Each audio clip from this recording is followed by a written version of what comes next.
Eh ben, bonjour à tous et bienvenue pour ce nouveau débat du coup pour les élections gouvernementales de septembre 2025.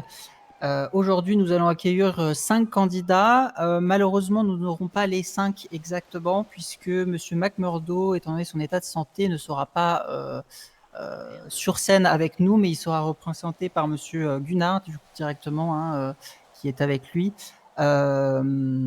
Qui du coup le représentera sur cette scène et répondra aux questions à sa place.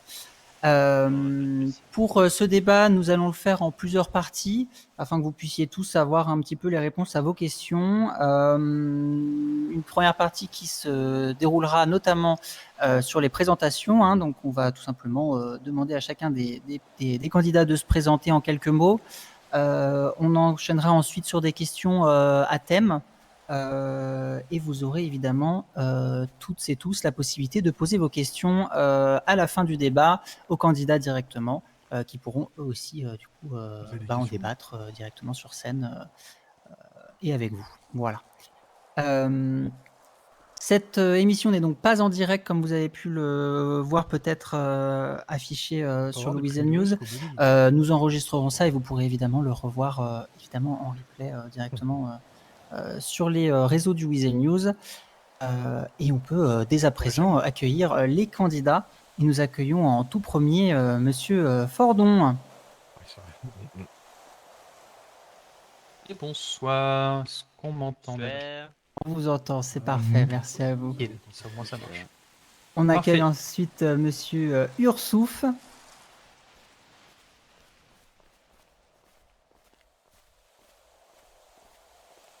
Fait son entrée comme une star. Bonsoir à tous. Bonsoir, bonsoir. Bienvenue. On accueille ensuite Monsieur Jackson.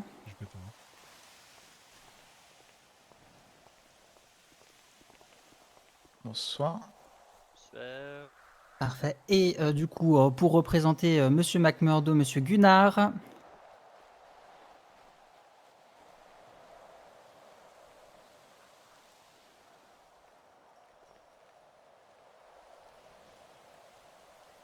Ah, c'est bien foutu leur truc là. Et bonsoir à tous. Bienvenue. Et enfin, en dernier candidat, Monsieur O'Hara.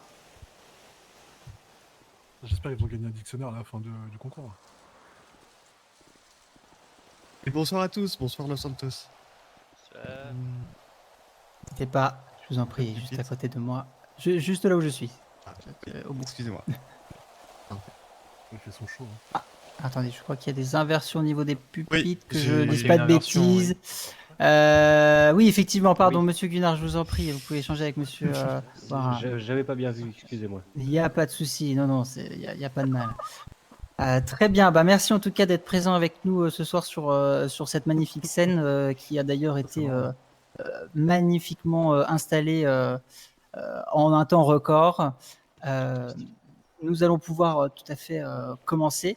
Avant toute chose, évidemment, pour les biens de l'enregistrement et que pour que nos téléspectateurs qui verront cette rediffusion, j'invite évidemment le public à ne pas parler trop fort afin de ne pas brouiller les micros, notamment des candidats et de la régie. Nous allons pouvoir commencer ce débat dès à présent, si évidemment, en tout cas les présentations, si évidemment tout le monde est prêt, en tout cas sur le plateau. Tout à fait. Oui. C'est parfait. Plaisir.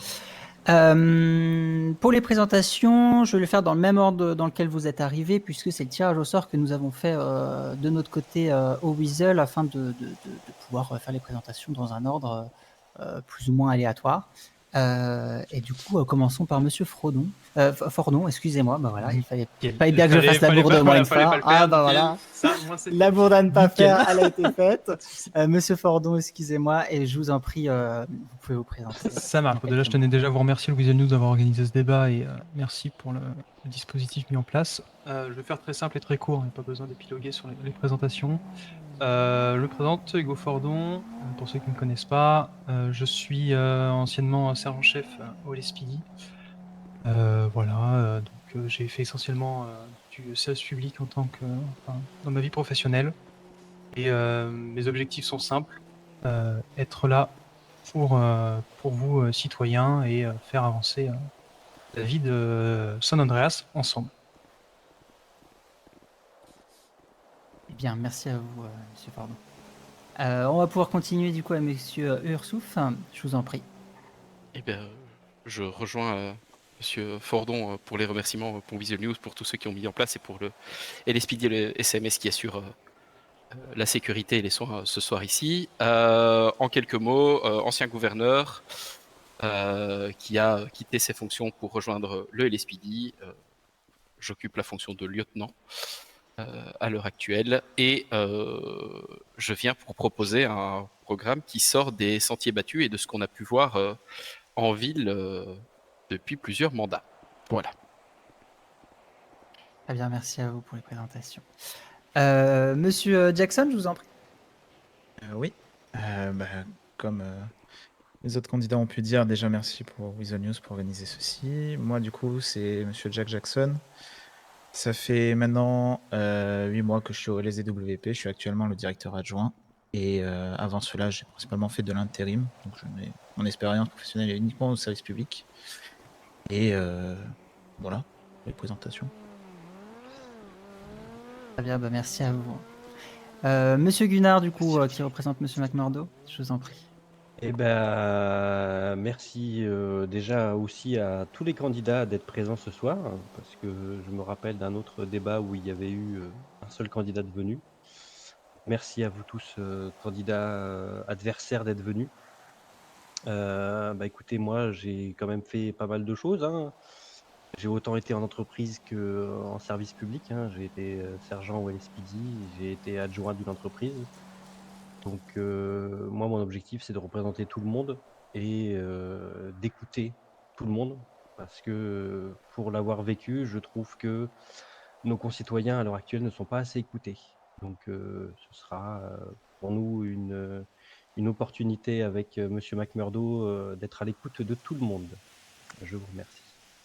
Merci à vous. Et enfin, pour finir, Monsieur O'Hara, dernier candidat à se présenter. Je vous en Eh prie. bien, merci de me donner la parole. Bonsoir à tous. Comme mes chers camarades, je tenais à remercier l'organisation, mais également les collègues du SAMS que je vois au fond qui participent à la sécurisation de cet événement. Je tenais aussi à vous remercier, vous, concitoyens, de vous aider massivement pour nous écouter et faire vivre la démocratie dans un moment si important. Je m'appelle Mathieu Aura, je suis résident au SAMS. Là, je suis nouveau sur l'île et pendant cette courte période mais très intense, voilà, j'ai essayé de servir du mieux de mes capacités et de l'intérêt public en pratiquant la médecine. Avec mon colistier, Monsieur Harlemson Lloyd, nous avons pour volonté de poser un programme ambitieux de vivification de la démocratie. Car nous pensons que la politique est accessible à tous, que chacun a une opinion, et nous souhaitons vous donner les outils institutionnels pour pouvoir exprimer ses positions. En tout cas, c'est la revendication et c'est le projet que nous allons chercher à défendre ce soir. Eh bien, merci à vous tous d'avoir pu vous présenter.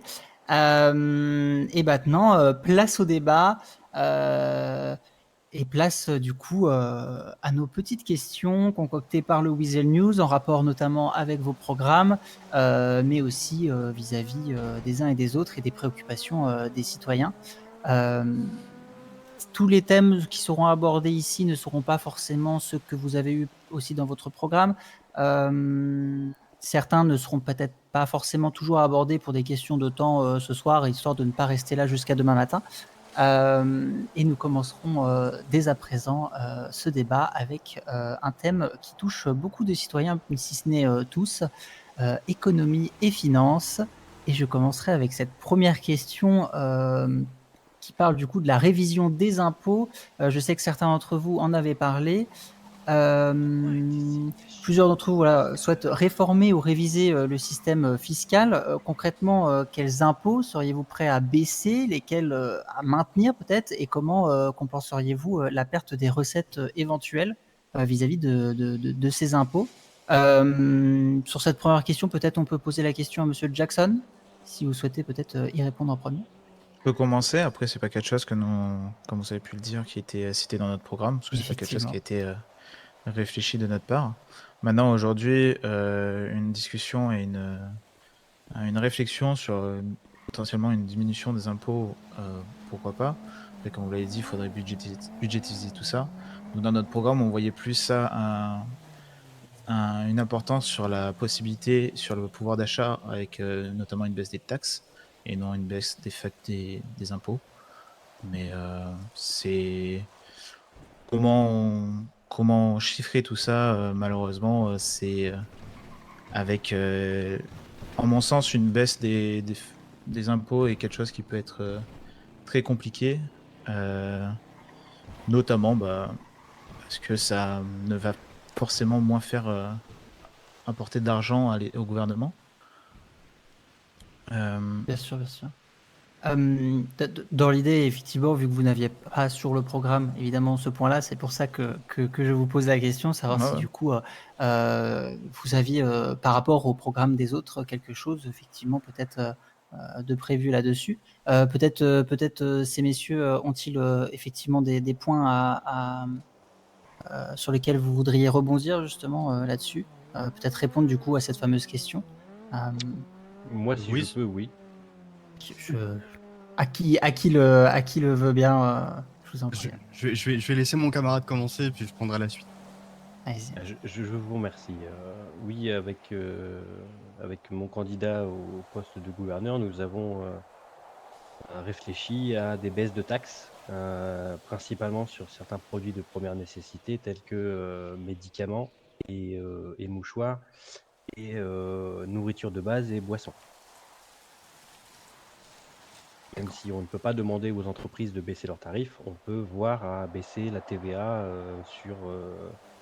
sur ces produits-là.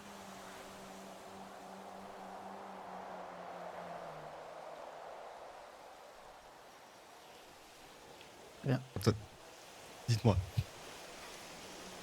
Mais, à vous du coup. Merci. Je vous en prie. Merci de me confier la parole. N'hésitez pas à la prendre, hein, ça Oui, reste voilà. un débat, un échange, hein, surtout Effectivement, n'hésitez pas, hein, effectivement. ça fait Et comme on ne sait pas comment se produit la réalisation, voilà.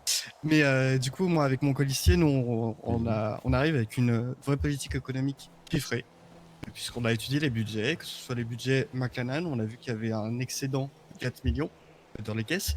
Actuellement, le gouvernement qui est en fin d'exercice, même si son budget n'est pas exactement consolidé, on arrive à peu près sur les mêmes tranches d'excédent, donc on est arrivé à la conclusion qu'effectivement, ça faisait trop de trésorerie pour le gouvernement, à hauteur d'à peu près 4 millions.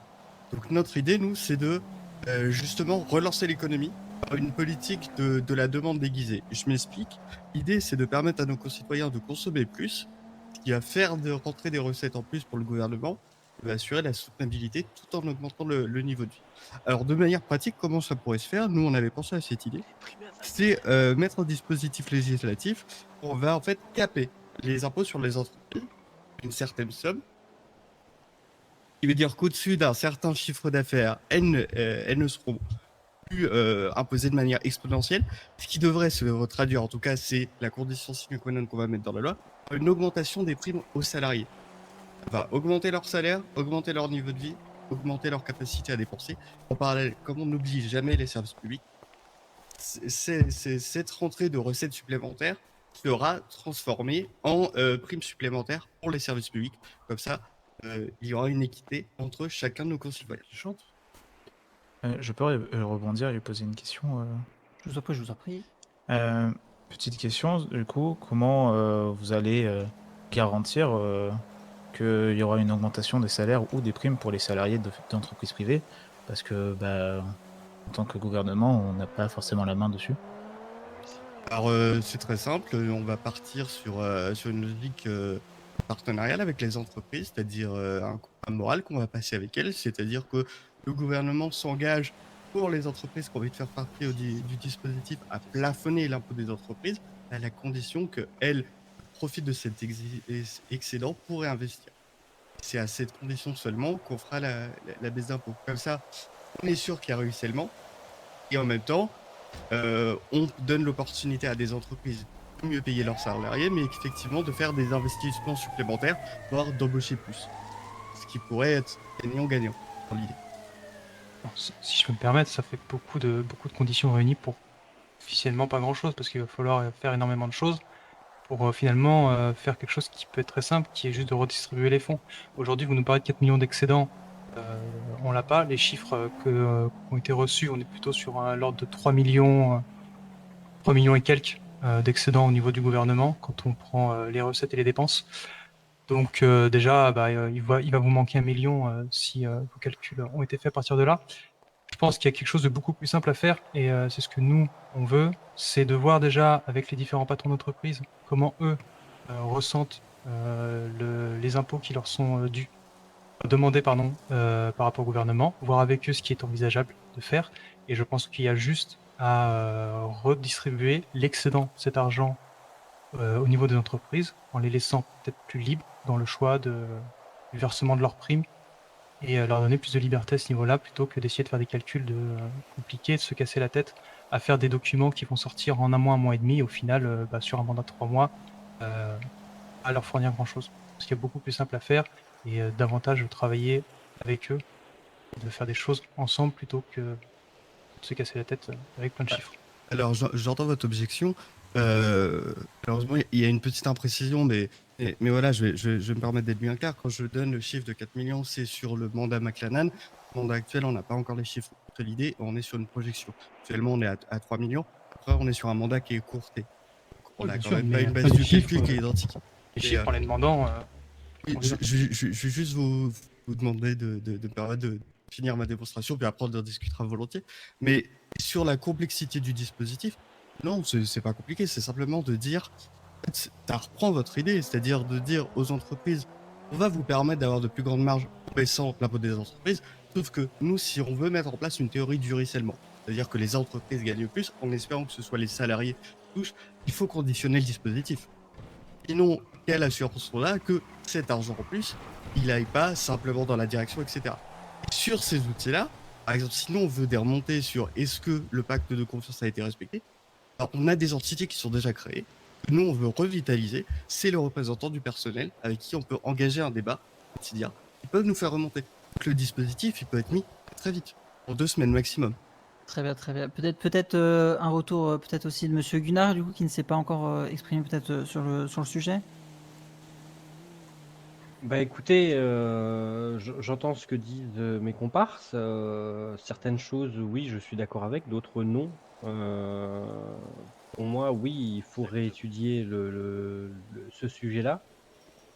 Mais pour moi, il faut d'abord en discuter avec les chefs de service correspondants et voir si eux pensent que quelque chose serait mieux pour entre guillemets, leurs employés. Je l'ai été, donc j'ai des idées là-dessus, mais j'aimerais savoir ce que eux en pensent par rapport à l'évolution actuelle du métier, parce que en 9 mois, les choses ont beaucoup changé. Oui, on peut pas nier une évolution dans tous les cas depuis les derniers mandats et la situation actuelle. Après, excusez-moi si je je peux me permettre. Après, c'est aussi dans ce sens-là qu'on parlait de phénomène de contractualisation, c'est-à-dire que c'est un dispositif de plafond de position qui est proposé aux entreprises et elles ne sont pas obligées de le signer, si elles ne le désirent pas. Et nous, on met ça sur la table en proposant ce dispositif. Si les entreprises ne le souhaitent pas, elles ne sont pas obligées. Après, nous, justement, pourquoi on fait ce dispositif? Parce qu'on est allé voir des entreprises qui nous ont dit que sur la base du volontariat, elles seraient tentées par justement cette possibilité. Oui, mais du coup, vous pouvez pas promettre quelque chose que vous n'allez pas obliger aux entreprises. C'est ça. Bah, de toute façon, je veux dire, à part proposer, quelque chose d'obligatoire, ce serait une hausse de salaire dissimulée que de toute façon on ne peut pas faire. Ah, puis de la gérance aussi, ceci étant dit. Donc voilà, donc de toute façon, on peut pas d'un côté dire attention, il faut du dialogue, et puis quand on dit on va mettre du dialogue et proposer justement, on promet pas, voilà, tout le monde va le faire. On dit voilà, il y a un dispositif, il est sur la table, il est public, chaque entreprise peut s'en saisir, celle qui le souhaite.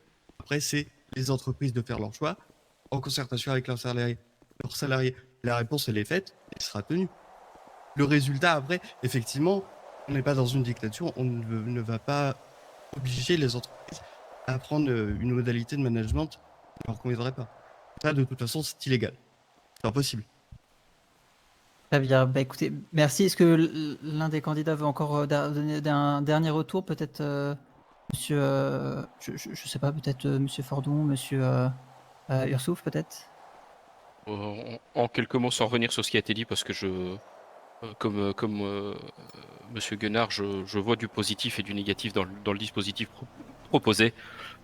Si on veut du concret et du réellement applicable, c'est en corrélation avec les chiffres et les finances du gouvernement, c'est une baisse des impôts des entreprises conditionnée à ne pas gonfler la part patronale pour que effectivement ça retourne bien dans la poche des employés, et une baisse de la TVA sur les secteurs qui le permettent, mais l'objectif n'est pas de couler l'État.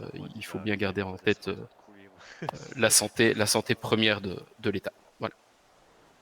Oui, Très bien. si je peux me permettre, pourquoi pas, par exemple, une idée qui a déjà été soumise par plusieurs entreprises, hein, voir s'il est possible pour que les primes qui sont versées chaque semaine aux employés ne fassent plus partie de la part entreprise, mais qui soient directement dans les charges de l'entreprise déductibles.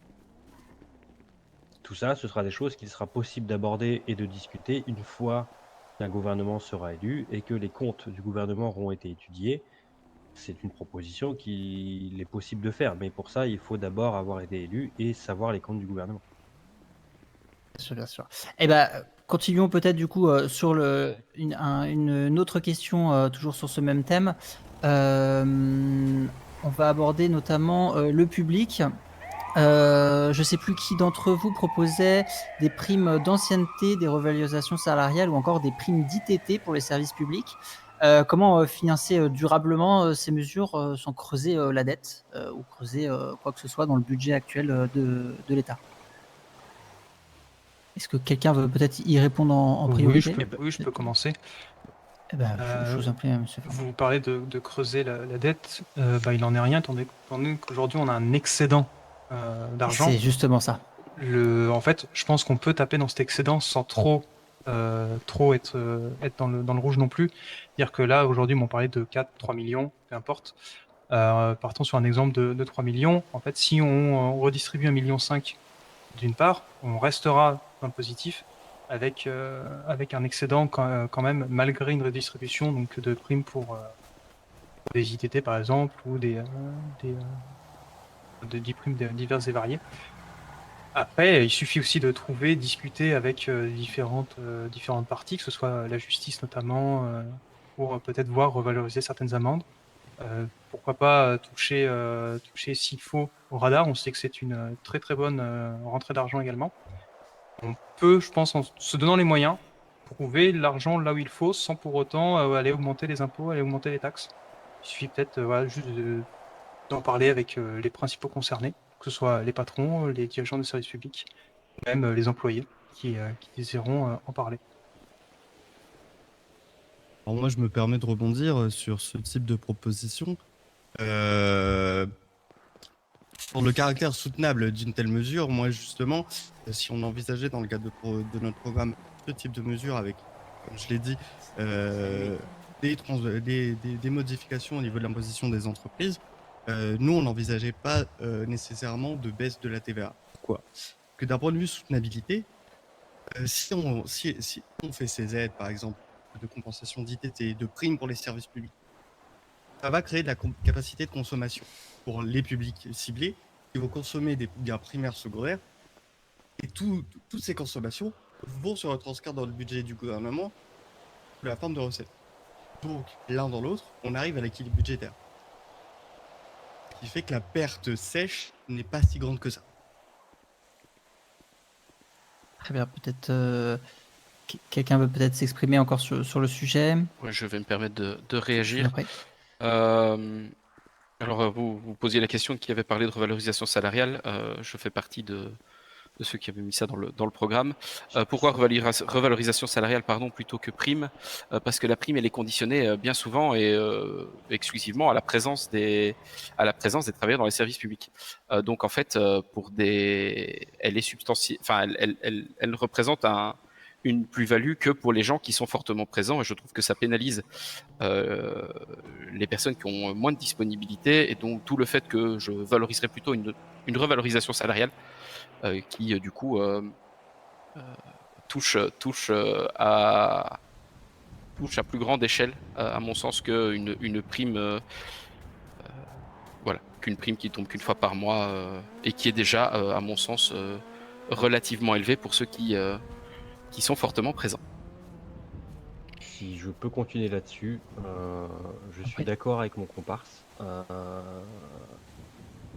Moi qui ai fait partie des services publics du LSPD, j'ai eu la prime, hein, on va pas se mentir, par contre, on est bien content de la toucher.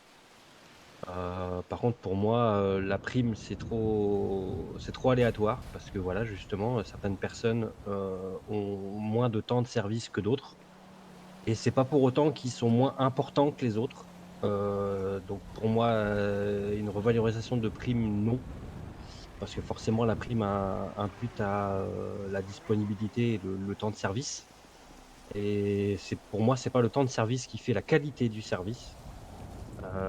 Donc revoir les salaires, pourquoi pas. Par contre, voilà, nous, un de nos projets phares est ce qu'on appelle la prime ce qu'on a appelé la prime à l'ITT. Une chose que, en tant qu'ancien LSPD, j'ai demandé depuis très longtemps, qui n'a jamais été mis en place. Et pour moi, c'est un minimum de reconnaissance envers nos agents du service public, hein, que ce soit LSPD, LSCS, SAMS ou LSWP, qui peuvent être blessés dans l'exercice de leurs fonctions, que ce soit d'un accident ou d'une blessure par balle ou autre. Hein, tout le monde mérite une reconnaissance due à son travail et pour moi, les services publics en font partie. Donc oui, une prime en cas d'ITT dans l'exercice de les fonctions est pour moi quelque chose de très important. Très bien. Je Peut-être. vais me permettre Oui, de je vous en prie. rebondir très rapidement là-dessus.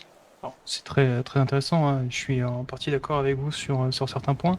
De là à donner des primes au service public, etc., d'accord, vous parlez exclusivement des services publics et des dangers qu'encourent ces fonctions. Je les connais pour l'avoir été aussi, hein. Mais qu'en est-il de nos entreprises également? Parce que eux aussi, je pense, qu'ont droit à des primes de ce type-là. Je pense notamment à l'UDST qui peut risquer de se faire tirer dessus au même titre que la police. Au Xero qui manipule des matières dangereuses, qui au même titre pourraient se blesser gravement vis-à-vis de leur travail. Et d'autres entreprises, je pense qu'en fait, il faudrait étendre ce truc-là, pas seulement au service public, mais aussi aux entreprises. Ça reste important. Faut pas les oublier, ça, c'est ce qui vous rapporte une bonne partie de vos recettes au gouvernement, donc je pense qu'il est important de les inclure aussi. On parle beaucoup des services publics, c'est un fait. Il y a des choses à retoucher niveau salaire et niveau prime, c'est certain. On est tous d'accord là-dessus. Mais pour autant, faut pas oublier nos entreprises. Et je pense que si des primes d'ITT doivent être données au service public, elles doivent être également accessibles à nos employés. Pour rebondir sur cet élément, je suis d'accord avec l'esprit global de ce qui a été dit par l'ensemble de mes camarades. Plus sur l'idée de primes pour les entreprises privées. Encore une fois, là, on a quand même, pour s'inscrire dans une forme de réalisme, on a quand même une limitation juridique et qu'on n'a pas le droit de toucher au salaire nous-mêmes. Alors, il faut envisager un cavalier législatif pour pouvoir porter cette mesure. Parce qu'en l'état, on ne peut pas se substituer aux entreprises et imposer une prime. D'autant que dans cette idée une prime spéciale pour les entreprises, il faut bien avoir l'idée de la soutenabilité pour également les entrepreneurs. Parce que si on leur met une prime en plus, les patrons, ça leur fait plus de charges à payer, etc. etc. Pourquoi pas dans l'idée penser à ce genre de dispositif? Je pense qu'il faut bien vérifier la faisabilité, en tout cas voilà, les modalités pour qu'une telle proposition soit réaliste. Non, bien sûr, ce sera une charge de travail, mais vous parlez de charges au patron. Il suffit d'exonérer les primes des impôts et les charges, les plus de charges patronales. Cette question d'équilibrage, effectivement, est un peu le cœur de cette question, effectivement. Peut-être que d'autres d'entre vous ont des solutions ou des idées, peut-être, dans ce sujet? Oui. Je me permets déjà de réagir par rapport à la prime de risque que Monsieur Guenard a pu parler pour les services publics, parce que notamment c'est là où on avait plus réfléchi avec ma co-candidate. C'est quelque chose qui, à mon sens, est très intéressant. Le problème, c'est qu'aujourd'hui, les primes, après des discussions notamment avec certains services publics, des agents ne vont pas les chercher spécialement. Donc, il faudrait aussi voir pour faciliter la donation de cette prime. Et vous avez aussi parlé que c'était basé sur le temps de service, sauf qu'aujourd'hui, en fait, la prime est basée uniquement sur la prise de service. On ne regarde pas si une personne va prendre des services de 10 heures ou une service d'une demi-heure, par exemple. Donc, c'est aussi quelque chose qui est compliqué à certes chiffrer, mais à mon sens, si on a une possibilité de se baser les primes sur plutôt le temps de service plus que les prises de service, c'est quelque chose qui sera grandement utile et qui pourra potentiellement donner un intérêt à cette dernière. Je me permets aussi de continuer sur la lancée de primes sur la lancée en parlant des primes de risque pour les ITT. C'est comme ça a pu être dit, aujourd'hui, il n'y a rien qui encourage, on va dire, de faire son travail en service public en cas de danger, à part potentiellement la vocation, comme on peut appeler ça pour certains, la passion pour d'autres. Mais c'est quelque chose qui ne permet pas concrètement aujourd'hui de vivre. Certes, c'est quelque chose qui peut animer et qui anime les gens, mais c'est pas quelque chose qui est, à mon sens, très utile pour l'île. Donc la réflexion autour de ces primes de risque est pour moi très important à mettre en place en tout cas. Très bien. Je me permets de reprendre la parole. On peut peut-être passer à un nouveau sujet, peut-être d'importance aussi, peut-être l'un des plus importants sur notre île. Sécurité, justice, tout ça. D'abord, sécurité. Des questions, notamment sur celle des entreprises et des services publics, parce qu'on parlait effectivement de primes et de risques à ce sujet. On peut peut-être effectivement continuer en vous posant la question comment envisagez-vous de protéger concrètement les entreprises et les services publics face aux risques de délinquance et de vandalisme qu'on peut voir en ville et notamment la recrudescence actuelle? Est-ce que certains peut-être plus penchés sur le sujet seraient à ça? Peut-être Monsieur Ursouf, si je peux me permettre, vous êtes un petit peu au niveau des temps de parole qu'on calcule évidemment. Je vous en prie si vous avez des petits mots à ce niveau-là. Oui, pas de souci. Alors, en général, je ne parle pas si je n'ai rien de pertinent à rajouter, donc ne vous inquiétez pas au niveau des temps de parole à ce niveau-là. Mais au niveau sécurité, on est tous relativement conscients de ce qui se passe en ville et de ce que la ville doit affronter au quotidien et des récents événements montrent encore que le seuil de cruauté est chaque fois dépassé. Concrètement, au niveau sécurité, je pense qu'un travail de fond avec le SAJD est essentiel parce que ce sont les réels acteurs de terrain et ceux qui maîtrisent le mieux la loi, voir avec eux ce qui manque, ce qui n'est pas clair, ce qui est trop laxiste ou ce qui est justement ou ce qui est trop ou ce qui est trop représenté au niveau de la loi et réformer ça. Je pense qu'il y a aussi un volet important, c'est s'assurer que les services de police et les services de soins aient le matériel adéquat pour pouvoir fonctionner. Je pense qu'à l'heure actuelle c'est le cas, mais on est ouvert à améliorer ça et à faire et à réagir aux demandes. Et c'est surtout appliquer une tolérance moindre aux événements graves. Et de fournir du coup au SAJD et aux forces de police les armes, pas au sens physique mais au sens judiciaire, nécessaires pour combattre le crime qui se développe de plus en plus dans notre belle ville. Donc pour vous, c'est plus une question de justice avant d'être une question de moyens directs, quoi.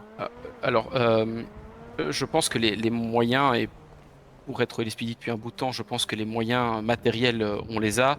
Les moyens en effectif, c'est toujours compliqué et je vois pas comment le gouvernement pourrait, si ce n'est en revalorisant le côté financier et l'attrait des services publics, permettre à plus de gens de s'engager.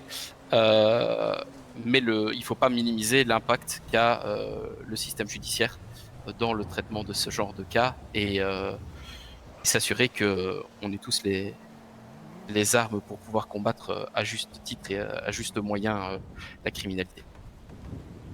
Très bien, très bien. Peut-être d'autres souhaitent rebondir sur ouais, ce non, mais sujet de la sécurité. du coup, assez d'accord avec ce que vient de dire Monsieur Ursouf pour cette partie Cette partie-là, effectivement, les moyens, comme il l'a assez bien dit, je pense qu'aujourd'hui on les a, que ce soit au LSPD, au LSCS ou au SAMS. Les moyens, le matériel, tout le monde l'a. Il y a certainement un manque d'effectifs et pareil, le seul point que le gouvernement pourrait apporter une plus-value à ça, c'est financier ou en revalorisant les différents services. Après, on a une chose, je pense qu'aujourd'hui, qui est capitale aussi, faut travailler avec le SAJD, avec les services publics. C'en est une chose. Mais je pense qu'il faut aussi arriver à rétablir une communication simple et efficace entre les citoyens et les services de police, notamment par le biais des entreprises, qui aujourd'hui, on a des entreprises qui se font agresser quasiment quotidiennement. C'est pas le cas, mais on n'en est pas loin. Et qui aujourd'hui déposent des plaintes, s'en plaignent, etc. Mais on n'a pas il n'y a pas de retour. Il n'y a pas de suivi. Le suivi n'est pas assez important sur ça. Et je pense que si on commence à s'y intéresser, à s'y pencher, à trouver des solutions pour augmenter ce dialogue, on arrivera plus facilement à sécuriser nos entreprises qui aujourd'hui manquent cruellement de visuels sur leur propre sécurité. Ok, très bien. Peut-être avez-vous aussi d'autres retours, peut-être Monsieur O'Hara ou Monsieur Gunnar, Oui, Monsieur Jackson aussi d'ailleurs. volontiers, j'aimerais rebondir sur plusieurs choses qui ont été dites. D'abord, j'aimerais rebondir sur la prise de parole de Monsieur Jackson.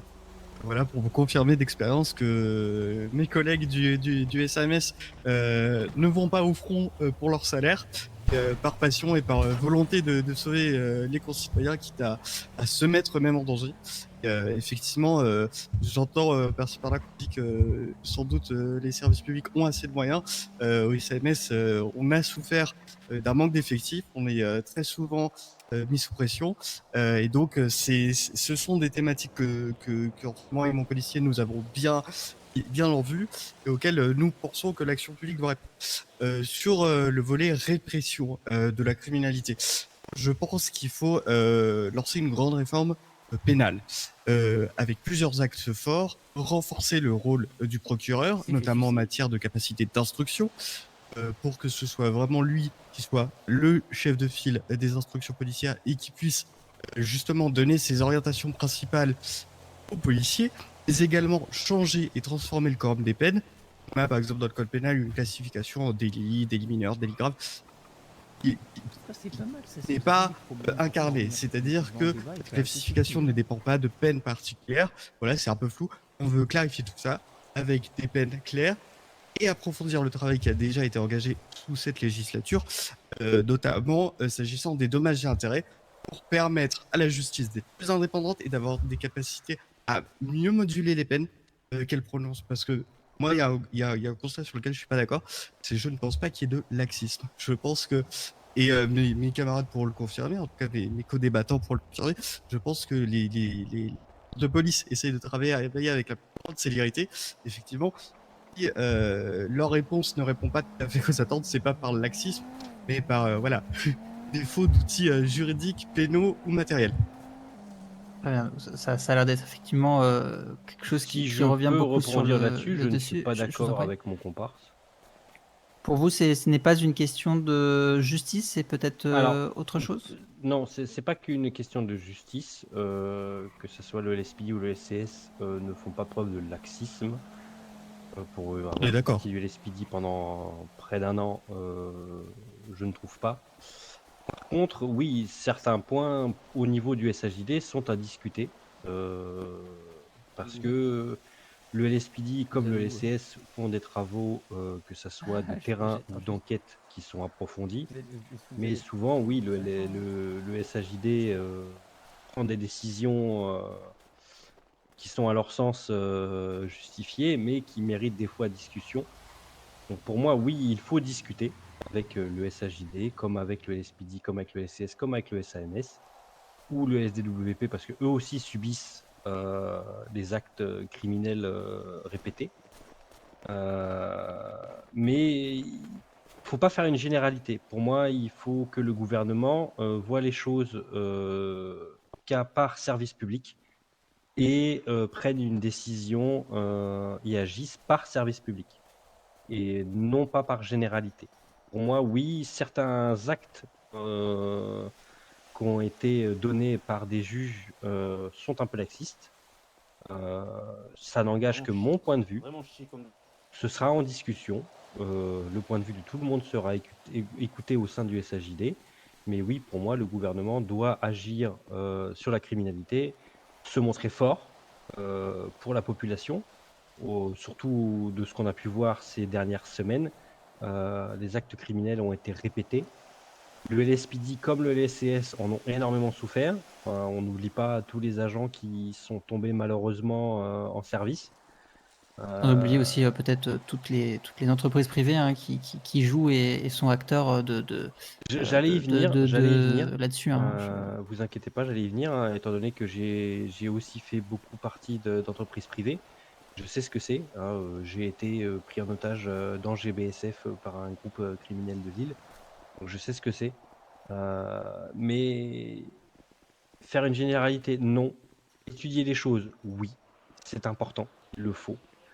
Parce qu'il faut que la population soit rassurée et que la population ait confiance en l'intégralité des services publics. Parce que si on n'a plus le soutien de la population, enfin les services publics n'arriveront pas à faire leur travail. On va pas se mentir. Hein, si les services publics n'ont plus le soutien de la population, ça va vite être la guerre civile et il faut tout faire pour éviter ça. Monsieur Jackson, peut-être vous aviez des points, notamment côté justice, peut-être côté sécurité. Est-ce que vous souhaitez peut-être rebondir sur le sujet? Moi, je vais surtout ajouter un point, parce que oui, vous avez parlé de criminalité potentiellement violente, et comme on a pu mettre dans notre programme, on voudrait une tolérance zéro sur ce point. Je voudrais éclaircir ça clairement et publiquement. La tolérance zéro qu'on explique, c'est que concrètement, aujourd'hui, faire des actes, par exemple, répétés, une personne qui va agresser plusieurs fois tous les jours des individus, que ce soit des citoyens de l'île, aujourd'hui ne risque pas plus s'il fait à répétition ces actes, et c'est quelque chose qui, en notre sens, est pas normal. Il faut essayer de dissuader au maximum ces personnes-là, et voire même de les accompagner si possible. Mais alors là, par contre, on a besoin de faire des discussions, je peux pas m'avancer sur ces points-là. Et il y a un deuxième point qui, je trouve important au niveau de la justice, c'est qu'aujourd'hui, une personne qui potentiellement met les pieds dans le côté criminel de l'île est des fois très souvent laissé à l'abandon. Des entreprises peuvent le recruter, mais notamment, ils ne sont pas obligés. Ils ne sont pas obligés de regarder le casier, mais ils peuvent le souhaiter. Et en mon sens, que la mise en place d'accompagnement pour des personnes des jeunes délinquants pourrait être intéressant, et voir potentiellement, comme notre programme l'indique, le fait de mettre en place des TIG avec les entreprises qui veulent participer à cela pour pouvoir réinsérer les personnes qui se disent que la criminalité c'est bien, et alors que potentiellement on peut les accompagner pour être restés dans le droit chemin et éviter qu'ils deviennent des personnes très violentes ou totalement incontrôlables par la suite. Juste, je me permets d'intervenir Je vous en avant prie. qu'on change de sujet, s'il vous plaît. Parce que j'ai entendu ce qu'a dit mon camarade, et c'est des propos qui m'ont choqué. Je ne pense pas qu'on puisse être gouverneur en opposant les services publics, en opposant d'un côté le SAJD et les forces de l'ordre. Je pense qu'il y a un travail collectif. Après, on n'est pas dans un système de gouvernement des juges. Les juges appliquent les lois qui leur sont proposées. Malheureusement, si les lois peuvent être modifiées, c'est le travail du gouvernement et du SAJD. Sachant qu'en plus, quand on regarde dans les textes, moi je pense qu'il faut renforcer durablement le statut du SAJD. Je vous prends juste une coquille, par exemple, qui est dans leur statut. La statutairement, c'est au procureur de prendre les dépôts. Ça n'est pas appliqué en l'état, ce qui montre bien qu'il y a un fou. Et je pense qu'on ne peut pas simplement les accuser de laxisme, parce que je pense que comme tout un chacun, ils essayent de faire un très grand travail, malgré parfois un certain manque de moyens. Comme ça, ils les jetaient un peu sous le bus. En tout cas, ce sera pas l'objectif de notre liste. Je vais me permettre de rebondir par rapport à ça, parce que vous parlez oui, beaucoup des juges, etc. Mais j'aimerais vous rappeler une chose si vous ne le savez pas déjà. Le gouvernement n'a pas la main sur le bureau des juges. Donc, vous envisagez des choses... C'est peut-être l'une de mes prochaines questions, peut-être, notamment, côté justice, peut-être de la révision du code pénal. Plusieurs candidats souhaitent réviser ou de simplifier le code pénal. Concrètement, un peu quelles dispositions vous semblent aujourd'hui obsolètes ou trop complexes, peut-être, pour que justement ces juges, ces procureurs, toutes ces ces personnes qui travaillent notamment au SAJD puissent travailler en fait? Qu'est-ce qui vous semble un petit peu trop... Qu'est-ce qu'il faudrait changer ou améliorer? Je vais me permettre de continuer du coup par rapport à ça. Je vous en prie. Donc comme dit, en fait, on a la main au gouvernement. La seule main qu'on a, on va dire que c'est sur le bureau du procureur. Aujourd'hui, il y a des textes de loi qui sont pas mauvais, loin de là. Je pense juste qu'il manque de visibilité, de compréhension vis-à-vis de beaucoup.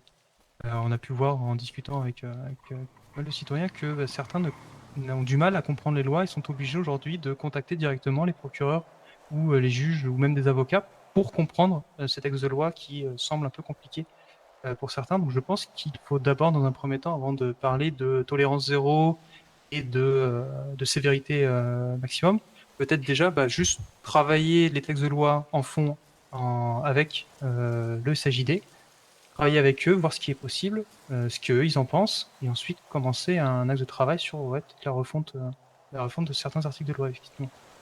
Monsieur Ursouf, vous aussi, vous aviez un point là-dessus sur votre programme. Peut-être avez-vous un mot à dire là-dessus? Vous partagez peut-être un peu sa vision.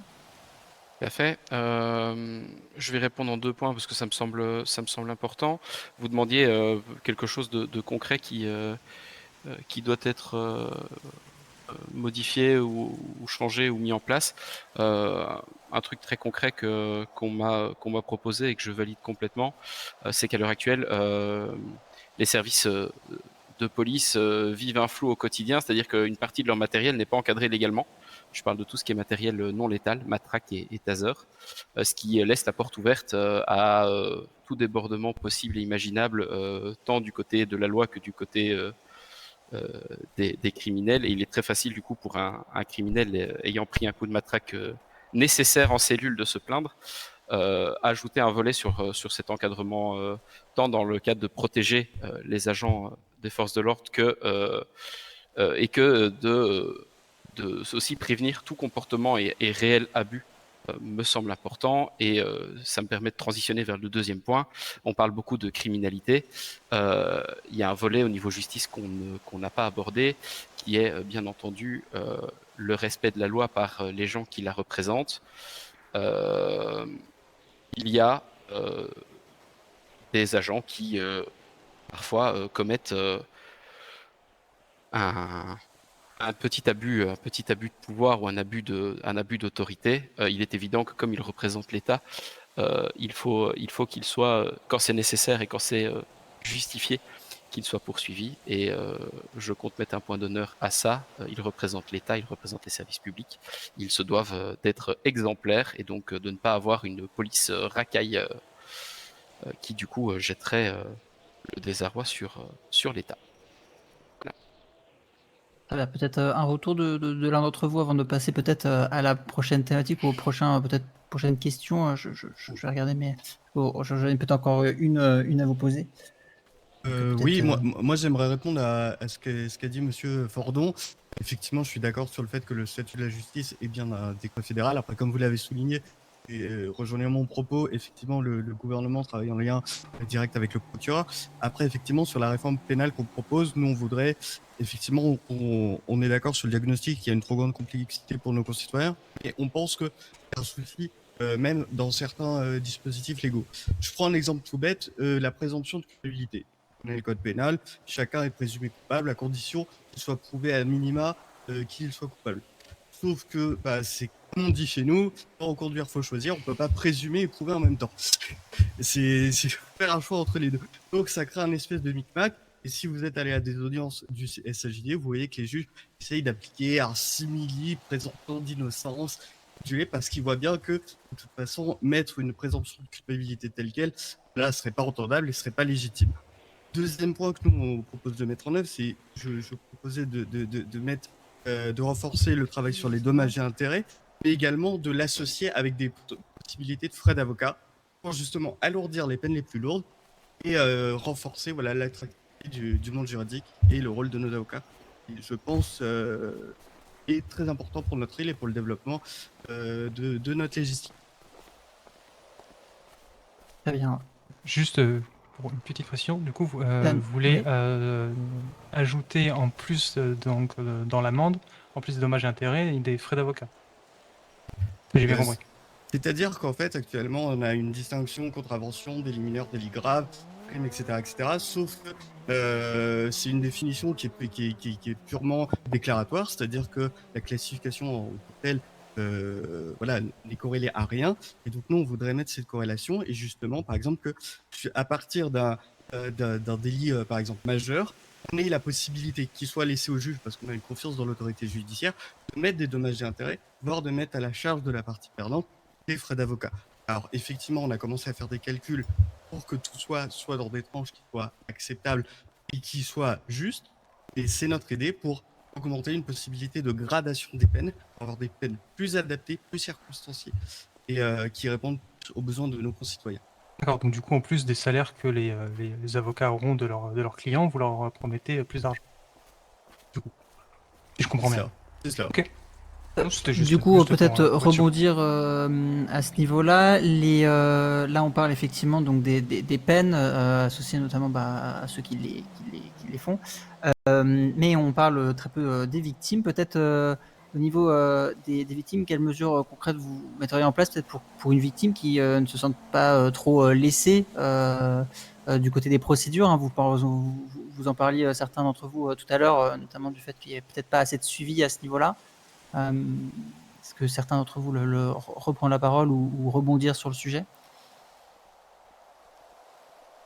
Nous, justement, ça reprend un peu la conversation qu'on avait sur les avocats et la nécessité pour moi de valoriser encore plus cette profession. C'est justement rendre le métier d'avocat plus attractif, qu'il y ait plus de gens qui s'engagent dans ces lois pour être au soutien de nos concitoyens, pour les aider à faire valoir leurs droits, les connaître. On dit nul n'est censé ignorer la loi. On comprend bien qu'on n'est pas tous diplômés de la faculté de droit. Effectivement, si on peut être aidé d'un spécialiste, c'est quand même plus simple. Donc c'est aussi cette idée, voilà, dynamiser l'avocature pour permettre un suivi, un accompagnement des victimes, mais également des accusés, pour que l'état de droit soit respecté et que nos lois soient appliquées avec la plus grande justesse et célérité. Ça va peut-être... Oui. Je me permettre de rebondir. Monsieur Einstein, allez-y. De ce que vous proposez, du coup, ça serait aux avocats de faire un suivi aux victimes, c'est ça? Bah alors ça prendrait pas parce que là quand vous dites suivi, ça fait un peu suivi psychologique et Ah non, non, quand je dis ça, c'est accompagnement voilà. plutôt. Et pour le SAMS, voilà, et ils ont un pôle psy qui le fait très bien, mais sur l'accompagnement juridique, le rôle d'avocat, c'est avocat conseil. Donc, on a l'idée de représenter le client, mais également de le conseiller s'il en fait la demande dans les procédures juridiques qu'il peut mettre en œuvre.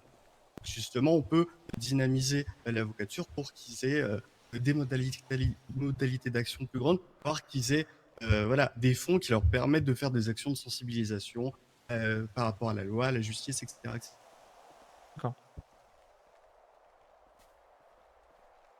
Est-ce que quelqu'un souhaite rebondir sur le sujet de la justice en termes généraux ou de la sécurité avant qu'on passe au prochain thème? Je pense que globalement, tout est évoqué. Très bien. Et partons sur la communication, part importante de notre société et notamment du gouvernement, puisque la confiance des citoyens envers leurs institutions est souvent un peu fragile. Selon vous, est-ce que la communication doit être améliorée ou bien les actions elles-mêmes plutôt? Selon vous, quelle est la priorité en tant que telle sur la communication en termes généraux de la part d'un gouvernement, quoi? Si je peux commencer, Monsieur Jackson, je vous en prie. je dirais qu'aujourd'hui, un gouvernement qui ne va pas communiquer avec les citoyens ou même avec les différents services ou entreprises pour décider des lois, c'est un gouvernement qui va foncer droit dans un mur parce qu'il pense savoir beaucoup de choses, mais je suis le premier à dire que je ne suis pas un spécialiste dans tous les domaines, loin de là. Donc pour moi, oui, la communication doit être maintenue et améliorée, et notamment via des moments de discussion qu'on pourrait partager. Donc je me base sur mon programme avec l'idée des permanences inter-entreprises et services publics, où en fait justement actuellement le gouvernement, quand propose des disponibilités pour les citoyens pour venir discuter ou payer juste leurs taxes foncières par exemple, c'est quelque chose qui est minime et honnêtement, c'est quelque chose qui peut être grandement amélioré en proposant notamment aux différents services publics ou entreprises de venir pour proposer bah, des actions. Donc, par exemple, pour le Béniz, pouvoir faire des réparations sur place. Pour le SAMS, pouvoir faire des opérations de don du sang. Les forces de l'ordre, faire de la prévention. Donc, tout ça. Et permettre aussi à faire plus facilement remonter les problématiques que les entreprises ou les services publics et les concitoyens puissent avoir et réfléchir ensemble potentiellement à des solutions à ces sujets-là. D'autres peut-être veulent Oui, commencer alors, sur le sujet. Allez-y. Non, allez-y. Bah, nous c'est un point qui est central dans notre programme. Je vous parlais tout à l'heure en introduction de revitaliser la démocratie. Nous, on met un point d'honneur à ce qui est du débat, de la communication, qu'il y ait de la transparence là-dessus. Mais ça doit pas être seulement un vœu pieux, ça doit, comme tout le reste, s'incarner en des mesures concrètes. Exemple de mesures concrètes, par exemple, d'un point de vue de la vie démocratique de notre État, nous, on voudrait transformer le système d'autorisation des partis. C'est-à-dire que à l'heure actuelle, les partis politiques pour être créés doivent être soumis à l'autorisation du gouvernement. On voudrait transformer ça pour qu'ils soient soumis à la déclaration gouvernementale, et après qu'il y ait possibilité qu'ils soient soumis à un contrôle de régularité judiciaire pour s'assurer qu'ils respectent bien l'ensemble de nos normes et autres. Par ailleurs, nous, sur toute cette discussion et communication, on voudrait réfléchir au Conseil d'État pour faire un organe d'analyse qui publie des rapports réguliers sur l'action publique. Par exemple, on prend l'exemple tout simple, mais on voit que dès ce soir, tous les candidats ne sont pas égaux par rapport à leur connaissance des finances de notre État. C'est un point sur lequel nous, on voudrait travailler avec justement créer un organe indépendant qui est à charge justement de publier régulièrement des bilans à destination de l'ensemble de la population, lui permettant d'avoir l'ensemble des données, savoir où vont ces données publiques, quelles actions publiques ont été faites. Enfin, troisième point qui fait un peu le lien avec le sujet suivant en termes de justice sociale. On a réfléchi très concrètement à revaloriser le statut de délégué du personnel, avec notamment voilà, des majorations de salaire et des sécurités vis-à-vis de leur suite de carrière à l'avenir, pour permettre aux salariés, mais aussi aux membres des services publics, de pouvoir faire remonter ces informations et faire vivre la démocratie, le débat à chaque échelon, auprès de chaque corps intermédiaire. Je vais me permettre de rebondir, si vous le permettez. Allez-y. Déjà, juste pour votre deuxième point, nous dire qu'on n'est pas égaux sur la connaissance de certains chiffres au gouvernement, c'est pas une question de ne pas être égaux, c'est une question de si vous l'avez pas demandé, effectivement, le gouvernement n'a pas pu vous le donner. C'est des informations qui sont disponibles en fait au grand public, il faut juste les demander. Donc après, les rendre plus lisibles, oui, pourquoi pas, c'est une super idée. De rendre des comptes aux citoyens, c'est important, et je pense que c'est quelque chose qui doit être fait, qui devra être fait surtout, c'est important. Mais avant tout, la communication, comme on a pu dire tout à l'heure, est importante à rétablir entre nos différents services, que ce soit donc les services publics envers les entreprises ou directement le gouvernement avec l'ensemble des entités sur l'île. Par ce biais, nous on s'engage avec notre gouvernement à être le plus disponible possible, tout en étant en dehors du gouvernement, c'est-à-dire se présenter de façon régulière aux entreprises, aux services publics, discuter 5-10 minutes, pas plus, savoir si tout se passe bien, s'il rencontre des problèmes. Si des problèmes il y a, on en discute, on voit si on peut régler les problématiques qui leur posent problème justement. Si c'est possible dans la discussion, on règle le problème, sinon on prend rendez-vous et on en discute pour régler tout ça. Mais il est important en fait que le gouvernement se montre et sorte de sa zone de confort avant d'essayer de vouloir vraiment se dire on va essayer de juste communiquer plus en fait. Vous faites des promesses qui seront sûrement compliquées à tenir. Faut pas oublier qu'on a des moyens aussi de passer par exemple par le Weasel News pour faire des campagnes de prévention, par exemple en lien avec le CMS, le LSPD, le LSCS. Ça peut aussi très bien être avec Piboisseur, avec Sonny Grain ou encore avec le Béniz. Il y a plein de possibilités. Et vous évoquez des cas qui sont complexes, alors qu'en fait, les solutions, je pense que si on y réfléchit simplement, sont très simples à trouver. Il suffit forcément de trouver le temps de faire tout ça, mais je pense que c'est des choses qui sont possibles et importantes à faire. Vous parlez notamment de temps et là-dessus, peut-être aussi de rapidité et d'efficacité. Répondre plus vite et plus efficacement aux citoyens suppose des moyens humains ou numériques. Ouais, bien sûr, il Comment suffit comptez-vous de... adapter un petit peu les services publics en à cette s'entourant exigence, du... sachant qu'ils sont déjà un peu Ouais, mais il suffit de en s'entourer, termes de... enfin, on a l'impression que je dis ça, que c'est super facile, qu'il faut claquer les doigts pour le faire. Alors, non, mais en s'entourant d'une équipe qui est capable de faire ce genre de choses, je pense qu'on peut tous réussir là-dessus. Il suffit de, voilà, enfin, on s'engage, on prend quelqu'un qui est efficace en communication au sein du gouvernement, qui s'occupera de toute cette partie-là, puis ça ira tout seul, parce que si on n'est que deux à gérer ça, gouverneur et gouverneur adjoint, c'est sûr qu'on n'y arrivera pas. Il faut une équipe. Nous, voilà, on est en train de réfléchir à constituer une équipe assez importante pour cela. Donc, voilà, tout simplement. Si je peux me permettre de répondre, dans ce que vous dites, j'entends, vous nous dites les moyens, on les a déjà, en fait. Mais du coup, le diagnostic sur la question, c'est si ces moyens, on les a déjà, et au final, c'est si simple que ça, pourquoi ça n'a pas été fait? Parce que si les moyens existent, c'est une question de se donner les moyens aussi et de mettre les choses en place. On parlait dans la question de privilégier l'action à la communication ou inversement. Je pense que les deux vont de pair. Un gouvernement qui ne met pas d'action en place, c'est un gouvernement qui, à mon sens, ne sert à rien. Comme un gouvernement qui ne communique pas, c'est un gouvernement qui cache des choses. Peut-être pas volontairement, mais qui en tout cas manque de transparence. Et c'est aussi une question, comme je l'ai dit, de se donner les moyens de mettre les choses en place. Je pense que le gouvernement actuel n'est pas l'exemple à prendre au vu de la longueur du mandat. Mais je pense que dans les gouvernements qui se sont précédés avant, la communication n'a, à mon sens, jamais été optimale. Voilà, question à réfléchir et question à mettre en place, mais je pense qu'en se donnant les moyens et effectivement, je rejoins M. Fordon sur son analyse, en attribuant quelqu'un de compétent et de volontaire à la communication, je pense que c'est tout à fait un sujet qui peut trouver des réponses très faciles. Et du coup, comme vous avez été au gouvernement, vous expliquez qu'il n'y avait pas quelqu'un de compétent et de volontaire à ce Alors, poste-là quand vous y étiez. à l'époque où j'ai été moi au gouvernement, j'ai géré le gouvernement avec un seul conseiller. C'est quelque chose que je ne referai pas.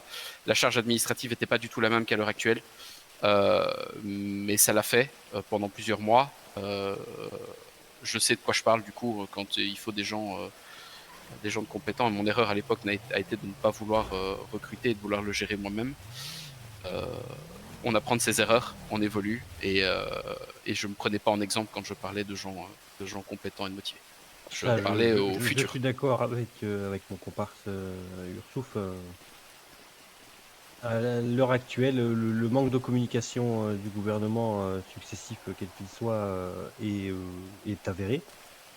Et comme l'a dit mon comparse Monsieur Fordon, oui, il faut s'entourer de personnes compétentes, de personnes de confiance pour nous aider dans cette tâche-là. À deux, entre gouverneur et vice-gouverneur, ce sera pas possible. Effectivement, mais je ne vois pas de mesures concrètes à part des vœux pieux de dire il faut. Alors que semble-t-il, les options étaient déjà ouvertes et visiblement, comme le souligne Monsieur Ursouf, par le passé, ça n'a pas été fait. J'ai un peu l'impression que là, on rentre dans quelque chose, on dit il faut, qui malheureusement pour nos concitoyens, le constat reste le même et les choses n'avancent pas. Oui, parce qu'aujourd'hui, les gouvernements ne se sont pas donné les moyens de le faire. Voilà, c'est à nous de changer les choses en fait. C'est pour ça qu'on est là tous aujourd'hui.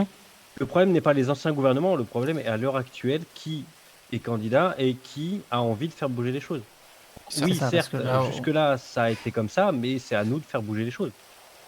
Effectivement. Justement, en parlant de faire bouger les choses, je ne sais plus qui dans son programme avait parlé de rencontres citoyennes, la mise en place de rencontres ou de permanence. Quelle forme ça prendra, plus ou moins ce genre de forme? Et puis surtout, est-ce que vous n'avez pas peur que ça ne devienne juste que des simples opérations de communication, plus que vraiment des actions d'échange? Comme je le disais tout à l'heure, chez nous, il n'y aura pas forcément de permanence pour en parler. On indiquera quand on sera présent, etc. Mais comme je le disais, nous, on sera surtout sur grossièrement ce qu'on va appeler le terrain, en fait, à être au contact de nos citoyens et d'essayer d'être le plus disponible possible également. Si je peux rebondir, comme l'a dit mon comparse, Monsieur Fordon, pour moi, le fait de dire, de faire une communication officielle via Weasel News en disant le gouvernement est présent à tel endroit de telle heure à telle heure, c'est pas spécifiquement utile puisque les gens travaillent, les gens ont une vie. Donc c'est au gouvernement d'aller vers eux en fait, c'est pas aux citoyens d'aller vers le gouvernement. Donc je suis Selon vous, d'accord du avec coup, lui ce sur le fait serait, qu'il faut aller vers les gens et pas attendre que les gens viennent vers nous. ce serait donc au gouvernement de se déplacer de façon régulière Oui. dans les entreprises ou, Oui, oui. ou Pour même moi, dans la je rue suis pour. d'accord là-dessus. Pour moi, je suis d'accord là-dessus. C'est au gouvernement en fait de se déplacer, d'aller vers les citoyens, d'aller dans les entreprises, d'aller au lieu de entre guillemets rencontres, puisqu'il n'y a pas de lieu précis, mais par exemple, on sait que le parking du Béniz est un lieu de rencontre, hein, on y croise beaucoup de monde. Ça peut être un endroit où on peut rencontrer et discuter avec les citoyens, comme d'autres endroits. Reste à voir quel endroit sera le plus propice. Mais oui, c'est pour mon comparse candidat au gouvernement et moi vice-gouverneur, nous sommes d'accord sur le fait que c'est au gouvernement d'aller vers les gens et pas aux gens de venir vers le gouvernement. Je me permets juste de rebondir sur une phrase Oui, dernier mot, allez-y. qui a été dite. Se servir d'un terrain privé comme le Bénis notamment, à mon sens, n'est pas un bon point. Parce qu'aujourd'hui, il y a plein de places publiques et qu'on pourrait considérer comme neutres, qui pourraient être intéressants pour faire ce genre d'événements. Et comme je disais tout à l'heure, un forum public où les entreprises et les citoyens sont invités à venir discuter, partager ou remonter les problématiques ou juste faire leur papier administratif est en mon sens important et c'est quelque chose qu'on souhaite mettre en place. Je Très suis bien, totalement d'accord. Je vais C'est juste rebondir. que le parking du Béniz a été J'aurais souhaité aussi, mais je vous laissais. une chose qui m'est venue à l'idée rapidement. Je vais me permettre de rebondir par rapport à ça, hein, mais vous parlez le parking du Béniz notamment, enfin, de place et d'organiser des choses.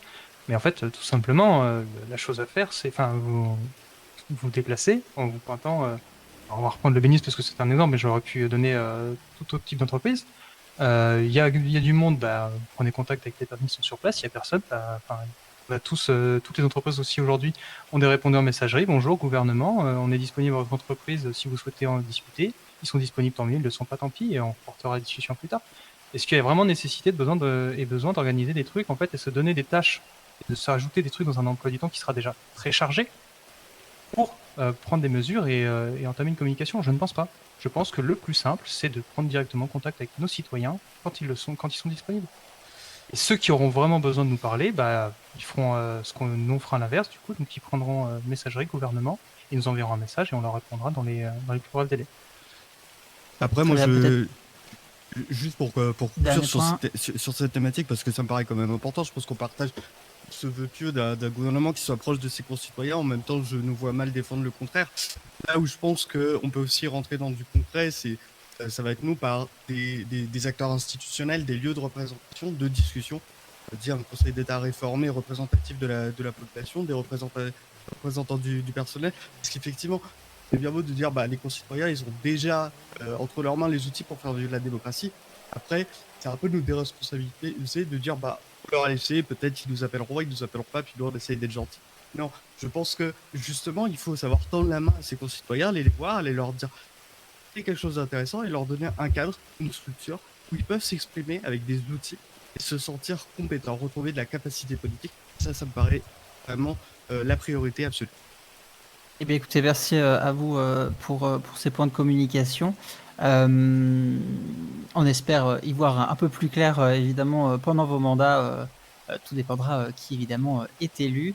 On peut évidemment continuer là-dessus, pas tant sur la communication, mais surtout sur peut-être la vie des entreprises ou la vie des citoyens en tant que tel, hein, parce qu'on parlait tout à l'heure de services publics ou quoi. On peut aussi parler des entreprises. Et notamment de développement local.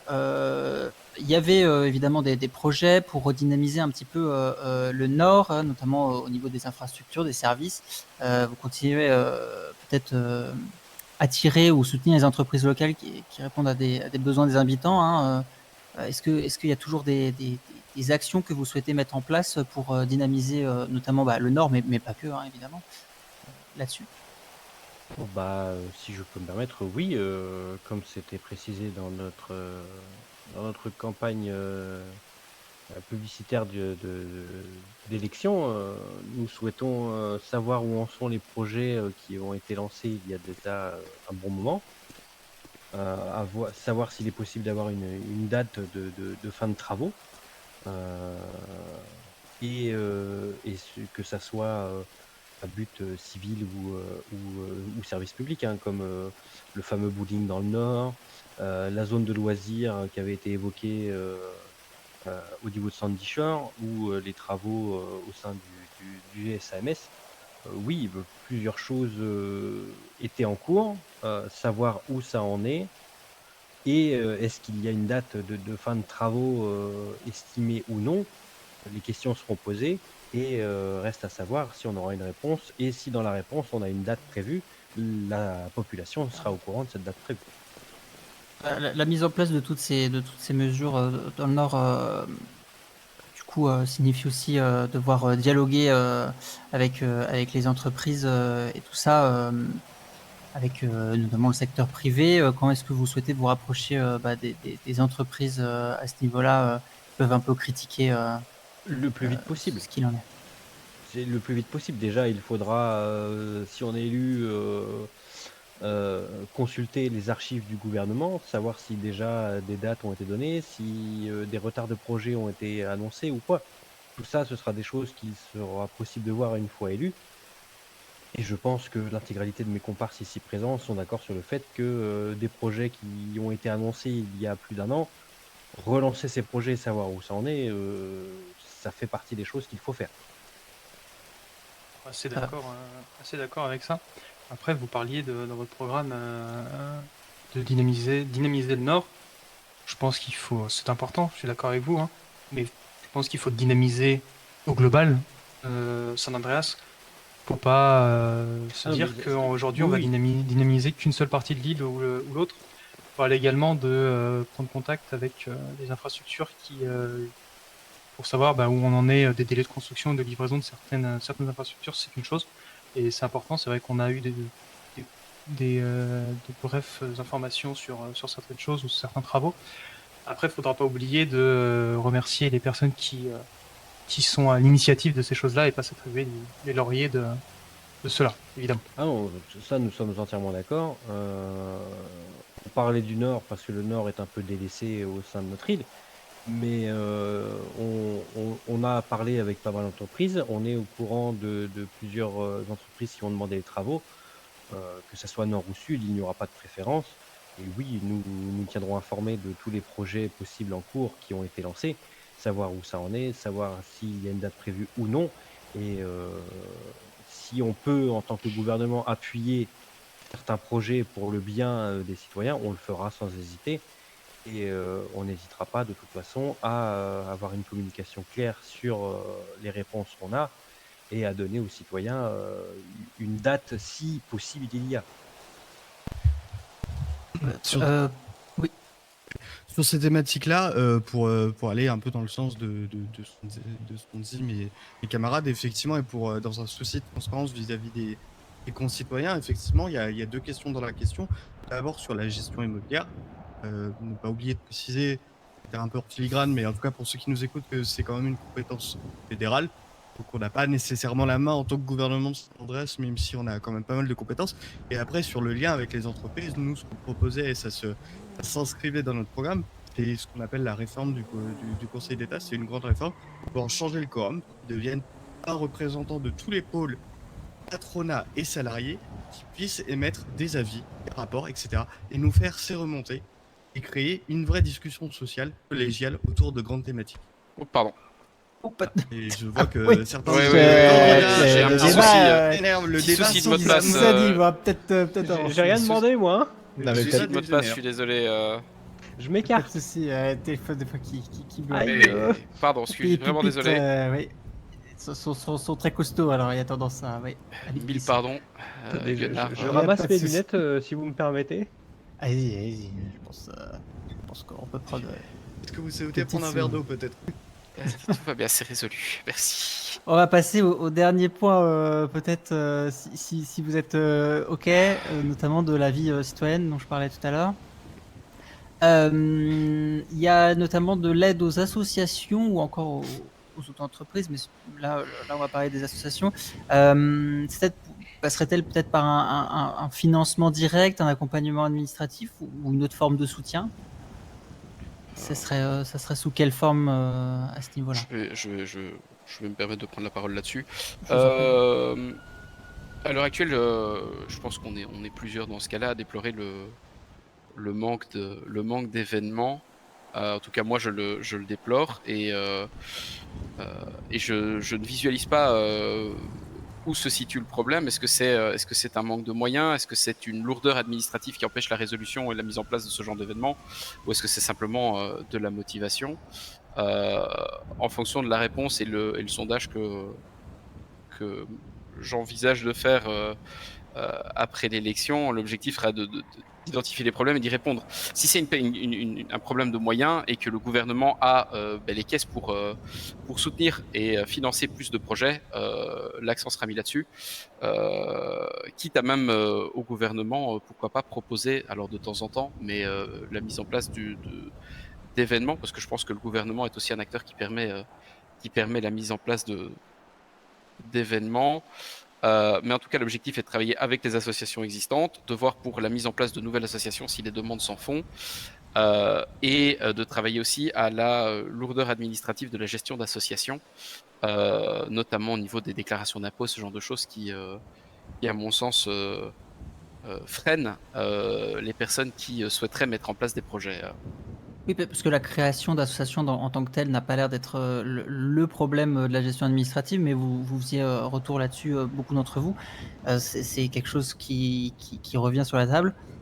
La gestion, vous parlez peut-être tous de la gestion en termes général, comme vous disiez, de fonctionnement en fait, hein, la lourdeur administrative une fois que c'est en place peut-être. Si je peux revenir là-dessus, Oui.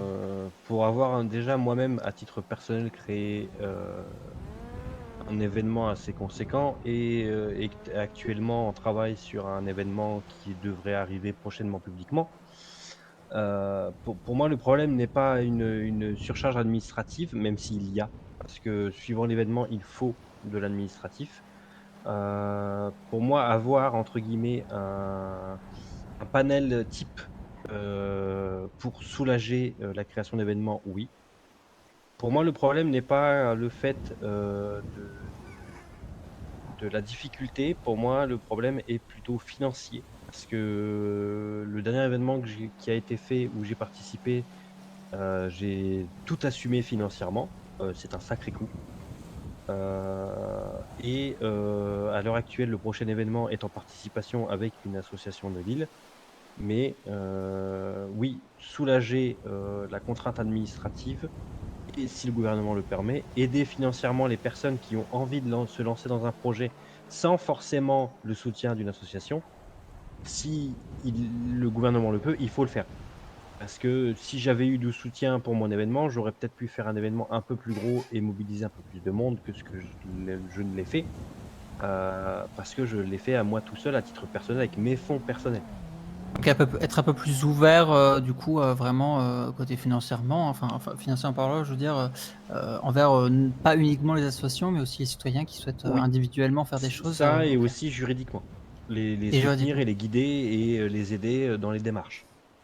Alors, sur ces points, moi je suis plutôt d'accord avec mon camarade, même si je pense que symboliquement on devrait sanctuariser la liberté d'association parce qu'à l'heure actuelle, elle est soumise à un régime d'autorisation, elle doit être autorisée préalablement par le gouvernement. Moi je propose simplement qu'elle soit mise dans un régime de déclaration, c'est-à-dire elle est déclarée au gouvernement avec la possibilité pour le procureur de se saisir si l'objet de l'association est compliqué, qui simplifiera quand même administrativement le tout. Et notamment en termes de financement, moi j'aurais deux propositions. Envisager en lien avec les unités en charge de la lutte contre le blanchiment d'argent, la possibilité d'introduire des financements privés, pas seulement par les entreprises, mais également par les concitoyens qui en auraient les moyens et qui en auraient envie. Et deuxièmement, ouvrir une bourse gouvernementale pour les actions considérées d'utilité publique, justement pousser des actions qui iraient dans le sens du bien-être commun. Je prends un exemple très marquant que tout le monde a en tête, le MLSE est très actif sur l'accueil des nouveaux arrivants. Il me semble qu'il est d'utilité publique qu'on le soutienne, en tout cas en tant que gouvernement, dans cette action qu'il mène au quotidien. Assez d'accord avec ce que vous dites. Il faut soutenir les associations. Après, on parle de soutien là principalement financier. Alors oui, c'est une chose qui est à faire, c'est une certitude. Voir comment on peut réduire leurs coûts, etc. Mais je pense qu'avant tout, il faut essayer aussi de leur offrir peut-être une meilleure communication pour beaucoup. Il manque peut-être cruellement de ça. Et pourquoi pas essayer de voir avec les entreprises la possibilité de faire don à des entreprises en imaginant un système de défiscalisation de dons en limitant forcément les plafonds pour éviter les abus, ça va de soi. Mais ouais, il est important, je pense, de travailler aussi avec nos associations qui font le cœur de l'activité sur l'île. On a un certain nombre d'associations aujourd'hui où on n'entend pas forcément parler parce que voilà, il y a juste une communication du gouvernement qui référence ces associations. Peut-être aujourd'hui va faire participer notamment par exemple le Weasel News sur plus de publications par rapport à nos associations, etc. Il y a un travail de fond à faire là-dessus. Je pense que voilà, c'est important sans pour autant faire la promotion de tel ou tel événement sur un débat public. Très bien. Eh bien, merci déjà à tous d'avoir répondu à toutes ces questions, toutes ces thématiques. Je pense qu'on peut aussi, avant qu'on passe aux questions du public, peut-être, si vous souhaitez rebondir sur les sujets qu'on a pu voir jusqu'à présent, est-ce que certains veulent reprendre la parole sur des choses qui sont importantes pour vous, avant évidemment de laisser la parole aux citoyens qui vous poseront les questions qu'ils le souhaitent, si évidemment ils le souhaitent. Rien à ajouter de mon côté. Moi non plus.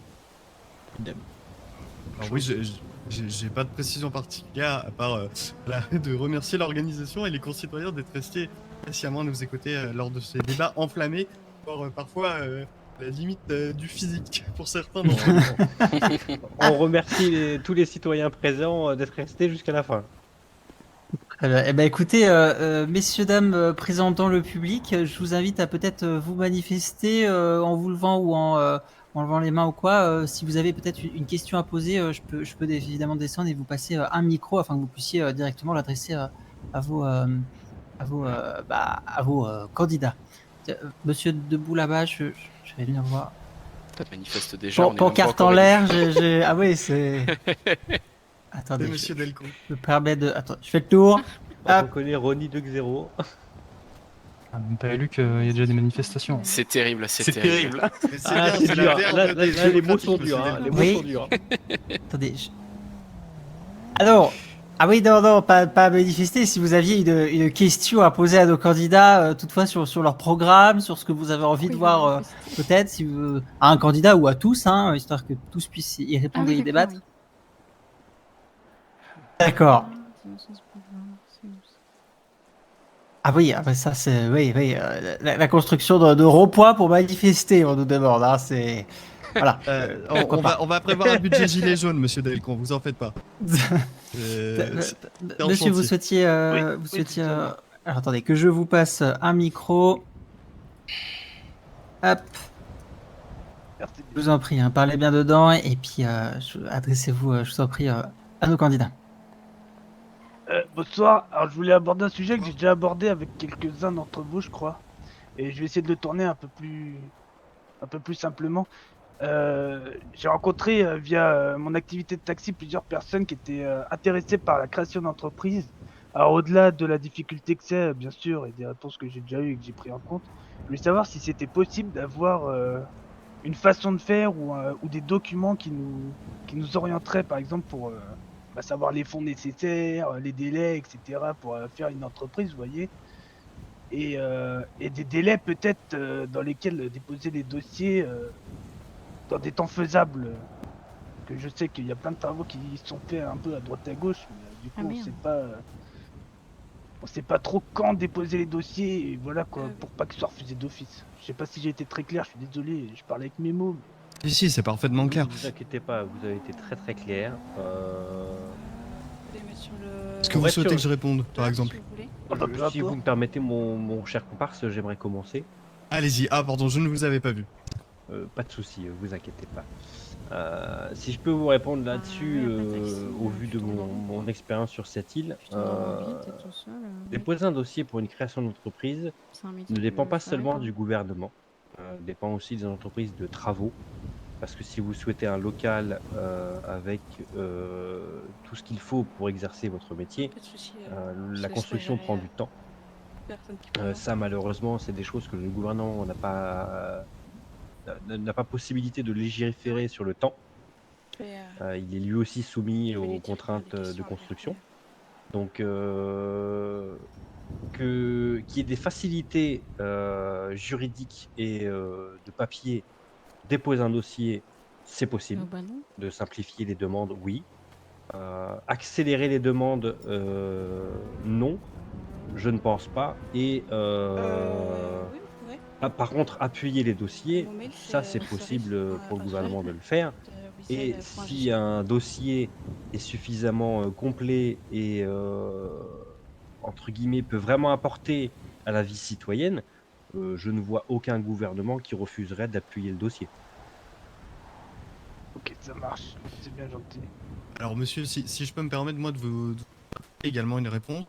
Nous, dans notre programme avec mon colistier, vous verrez la mention d'un projet de codification du travail et de l'entrepreneuriat, c'est-à-dire que nous, on souhaite justement, pour vous aider à être dans une plus grande transparence, à être mieux guidé, rentrer justement en lien avec les autorités fédérales afin de simplifier, de clarifier les critères de création d'une entreprise. Justement, monsieur parlait voilà, des dossiers d'un seuil qui pourrait être dépassé ou non, justifiant la validité du dossier. Nous, on voudrait clarifier ces objectifs pour permettre à chacun d'entrepreneurs de savoir où il met les pieds. Et effectivement, tout ce travail de codification sera suivi d'une campagne, d'une campagne de communication avec voilà, des fascicules simplifiés afin de pouvoir vous permettre de suivre à chaque étape l'ensemble des dispositifs administratifs qu'il faudra remplir. Ok, ça marche. Ouais, ça ce serait génial quand même, parce que moi qui suis pas très paperasse, vous voyez, c'est un peu difficile pour moi et pourtant ça n'enlève pas ma motivation. J'entends pour bien, ma j'entends entreprise, bien. vous voyez. C'est justement dans cette volonté que nous, on souhaiterait justement simplifier. C'est en tout cas notre projet de rendre l'information accessible à chacun, parce qu'on pense que justement, tout le monde a la capacité, en tout cas le droit, s'il le souhaite, d'entreprendre, et c'est une grande richesse. En tout cas, je vous remercie pour votre question, monsieur. Bah, merci pour vos réponses en tout cas, c'était bien sympathique. Si juste je peux me permettre de rebondir par rapport à ça. Alors, juste en réponse à Monsieur Hara, vous parlez de faire des demandes au gouvernement fédéral, etc., et d'essayer d'avoir des délais qui semblent très courts, mais est-ce que J'ai pas aujourd'hui, dit ça. oui, mais est-ce qu'aujourd'hui vous êtes capable d'assurer que le gouvernement fédéral va vous répondre dans des délais qui seront intéressants pour nos concitoyens? Alors, c'est pas du tout la promesse que j'ai faite. J'ai dit que, en discutant avec le gouvernement fédéral, ce qui me paraît tout à fait possible, on allait établir les critères de recevabilité d'une demande d'entreprise. Oui, d'accord, mais bon, Ça prend pas. si en fait ils mettent du temps à vous répondre, Non, vous mais ne pouvez pas vous avancer sur quelque chose sur lequel vous n'avez pas la main. En fait. non, mais c'est-à-dire que le gouvernement fédéral, il est disponible pour discuter justement de la législation et de son application. Si on lui demande, sûr. voilà, nous on veut juste déterminer, parce que je vous prends un exemple, ce monsieur, très justement, nous explique qu'il a cette envie d'entreprendre, mais qu'il ne sait pas combien de temps ça va lui prendre. Il va faire quoi? Il va monter son petit dossier, il va s'embêter à écrire plein de trucs, et au final, il va attendre un mois, 2 mois, 3 mois. Et si ça se trouve, son dossier, il passera pas la barre. Est-ce que nous, en amont, on peut pas lui faciliter le travail en lui disant voilà telles conditions vous devez respecter pour avoir une chance de monter une Mais entreprise. si aujourd'hui son temps de réponse à lui est de 3 mois, pourquoi le vôtre ne le serait pas aussi? En fait, on ne sait pas combien de temps ils peuvent mettre à nous répondre. Et nous, on va pas demander dans un cadre individuel, on va pas dire pour l'entreprise de monsieur X ou Y combien de temps ça prendrait. On va dire voilà, quelles sont les conditions pour vous, autorité fédérale, en général, pour faire un pré-tri de tous les projets, quelles sont les conditions. Et s'ils mettent plus d'un mois et demi à vous répondre par rapport à votre question? Et bah, c'est une réforme qui prendra un mois et demi. Mais on mènera la réforme quand même. Et à la fin, in fine, ça fera gagner du temps à nos concitoyens qui sauront qu'il y a certains éléments dans le dossier, si vous ne les mettez pas, de toute façon, votre dossier ne passera pas là-bas. Vous gagnerez du temps, en fait, in fine. Plutôt que faire au cas par cas, d'aller dire, ah oui, bah Pierre, Paul, Jacques, moi, ils m'ont dit à peu près ça, toi, ils t'ont dit ça, bah je ne sais pas ce qu'il en est. Non, on va essayer de clarifier les choses pour tout le monde, comme ça, tout le monde a une base de travail qui est la même, et puis les gens savent à quoi s'attendre. Très bien, écoutez, merci en tout cas pour vos échanges sur ce point. J'espère que ça a pu répondre en tout cas à la question. Est-ce que certains d'autres ont des questions pour s'exprimer à ce sujet? Je vois des personnes tout au fond. Oui, j'arrive tout de suite. À qui? C'est pour vous, hein, monsieur. Pas pour moi. Tac. Tenez, je vous en prie. Parlez bien dedans et je vous en prie, vous pouvez vous adresser à eux directement. Test, test. On m'entend bien? Oui. Parfait. Oui. Question à tous les candidats. Est-ce que si vous êtes élu, vous prévoyez de changer l'emplacement des radars comme a été coutume à chaque gouvernement, à chaque changement de gouvernement sur l'île jusqu'à présent? Alors, si je peux. Vas-y. Vas-y, Jack. Vas-y, Jack. Moi, ce que j'allais dire, c'est que une chose qui est prévue, en tout cas sur ce placement des radars, c'est de déplacer les radars pour qu'ils soient au moins visibles. Parce que le but n'est pas de flasher tout le monde à outrance, c'est de faire de la prévention, merci bien. Et donc, si ça peut déjà aider les gens à ralentir au lieu de juste leur prendre l'argent dans leur compte, ce serait déjà bien mieux.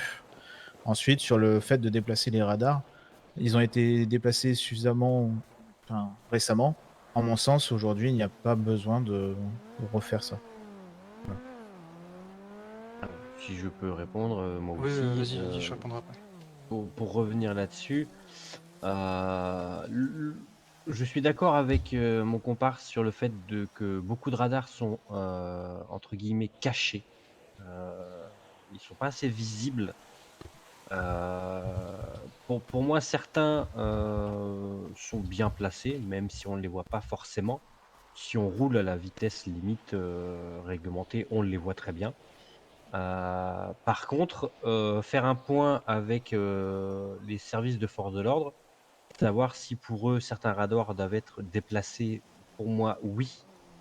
Mais par contre, il faut étudier le sujet pour que les radars soient des endroits qui sont stratégiques, qui peuvent soit vraiment faire ralentir la population, tel que par exemple le radar qu'il y a devant le SAMS.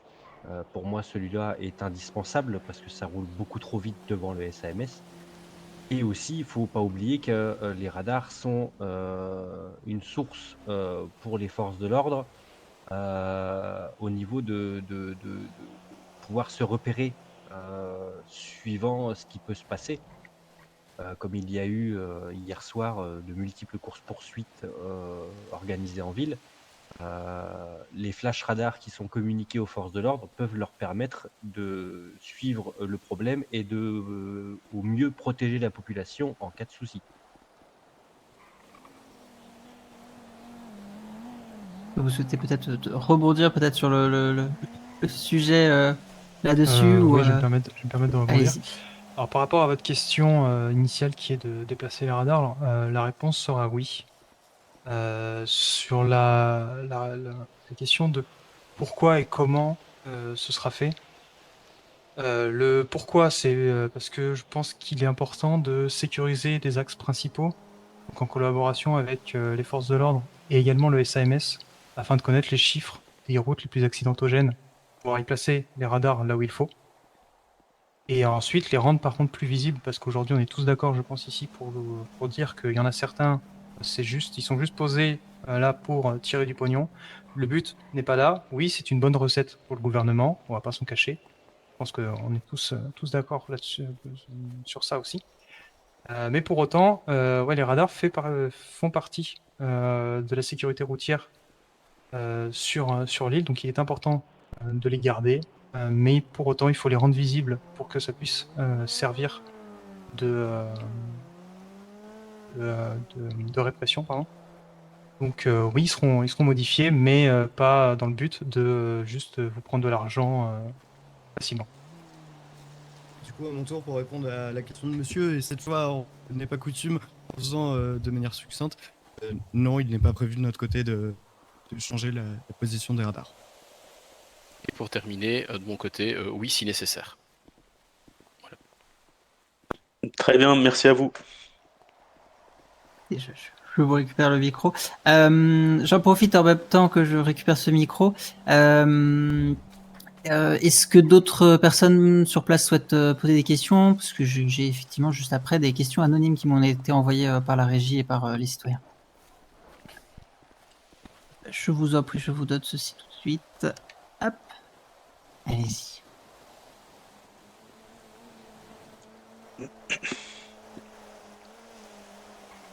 Alors, bonsoir messieurs, je vous remercie pour ce débat qui était très instructif.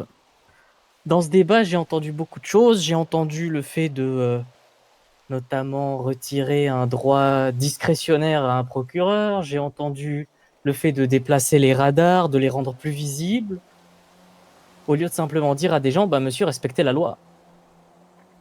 Donc aujourd'hui, on a des gens qui veulent arranger les citoyens. Moi, je vois ça comme mettre le désordre un peu partout. Qu'est-ce qui fait que je dois voter pour l'un de vous 5? Parce que vous me donnez pas envie, là.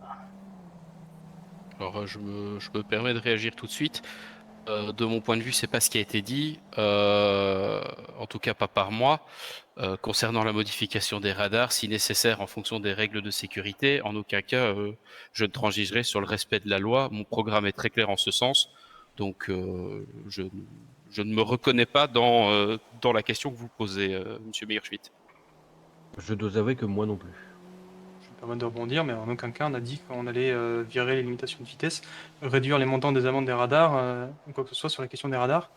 Et sur le droit discrétionnaire des procureurs, il n'en a pas été évoqué. On a parlé des juges à la limite, mais pas des procureurs. Et du coup, pour vous répondre, chers collègues, en vous remerciant d'être venus nous voir sur le radar, ma réponse était non. Je ne souhaitais pas les déplacer parce que je considère que oui, effectivement, si certains sont visibles, il est important que certains ne le soient pas parce que les limitations de vitesse pour des exigences pénales et leur dépassement constituent une infraction auquel les concitoyens doivent se plier.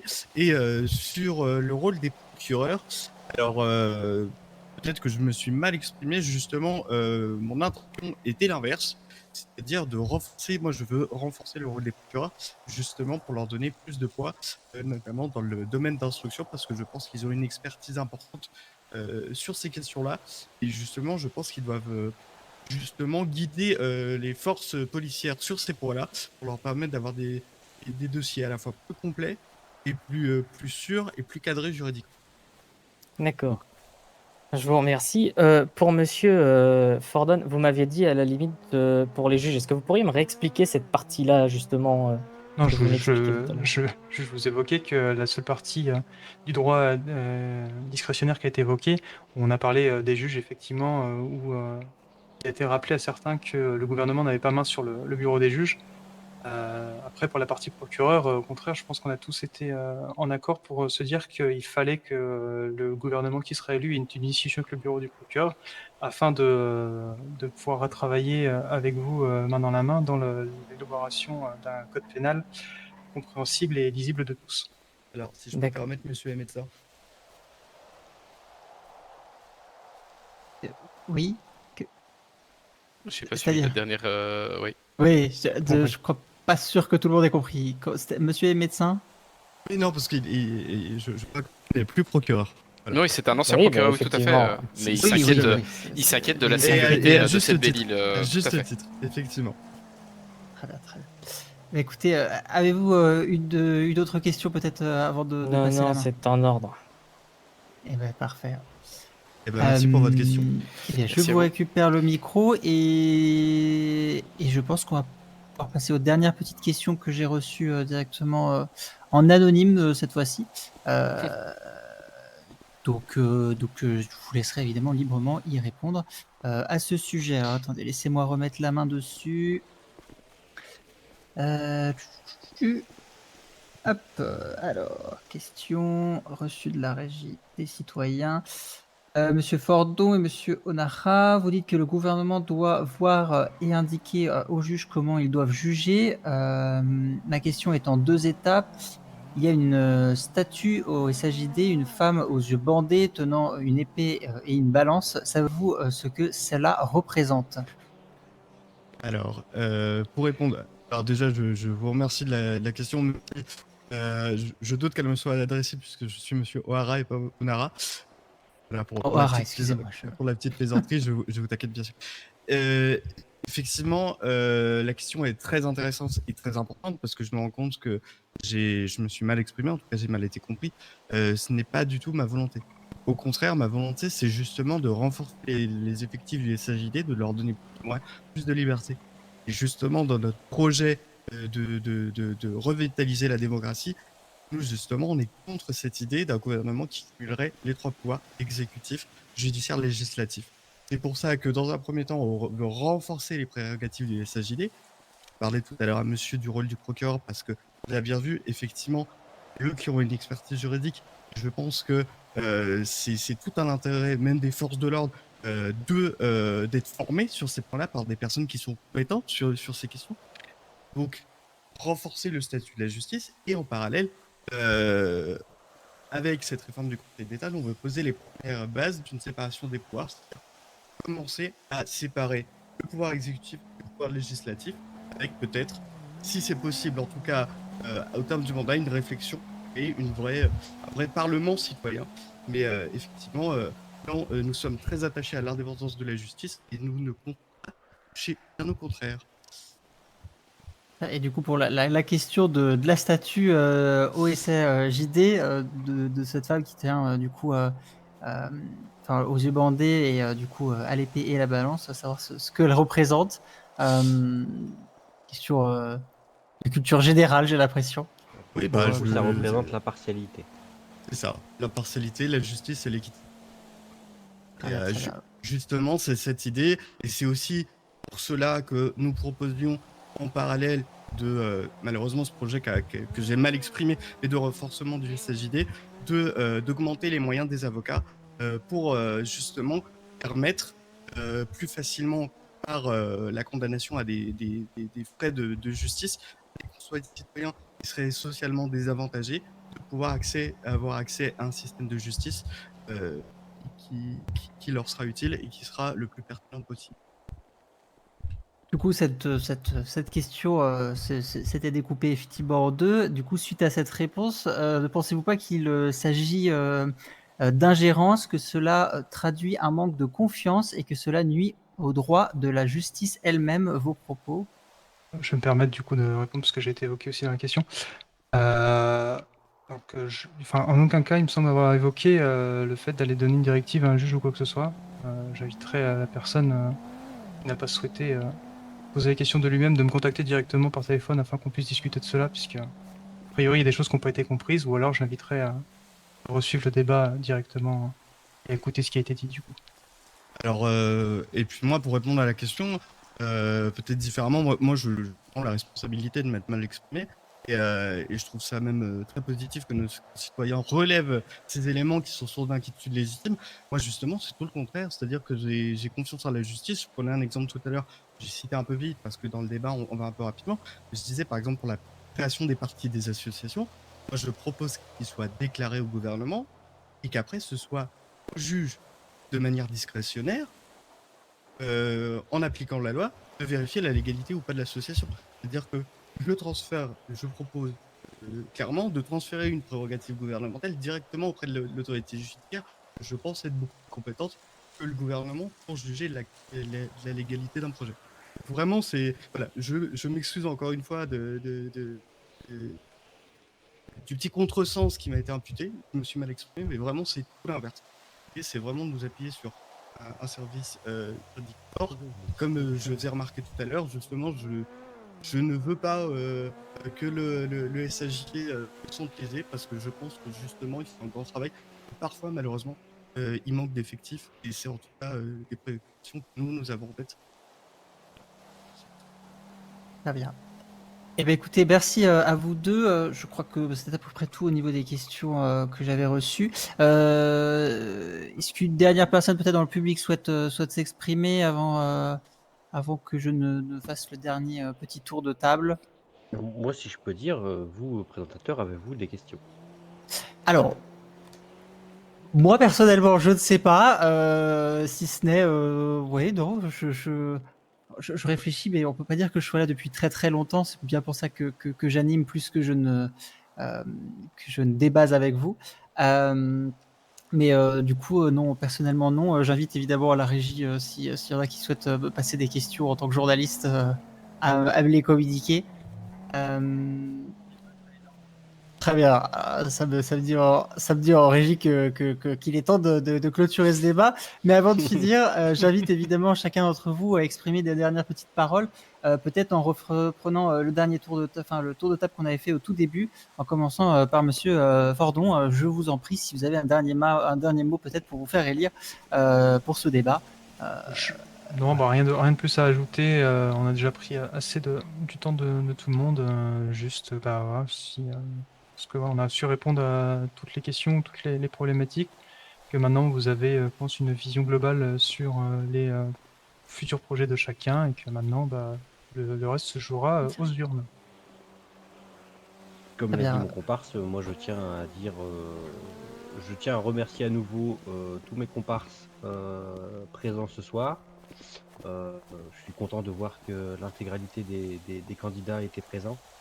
Je tiens à remercier aussi Weasel News de couvrir et de nous avoir permis ce débat, ainsi que remercier l'intégralité des citoyens présents ce soir pour nous avoir écoutés pendant ce très long débat. Monsieur Jackson, Monsieur Ursouf, pardon, excusez-moi, j'essaie de reprendre un peu l'ordre.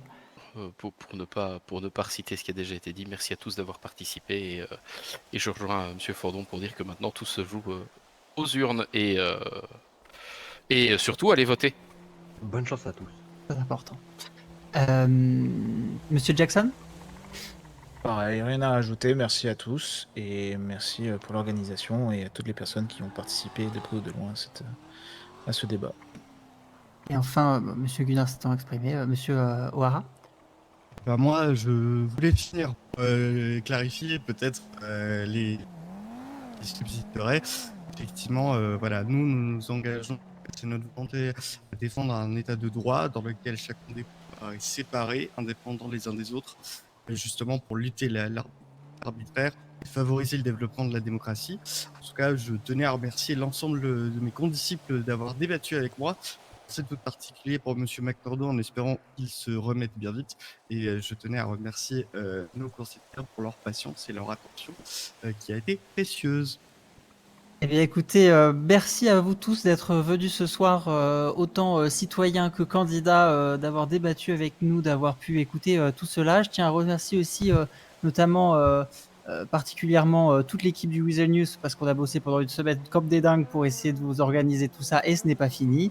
Je tiens à remercier évidemment aussi Monsieur Wells de nous avoir fait cette magnifique scène et de nous avoir installé tout cet équipement en un temps record.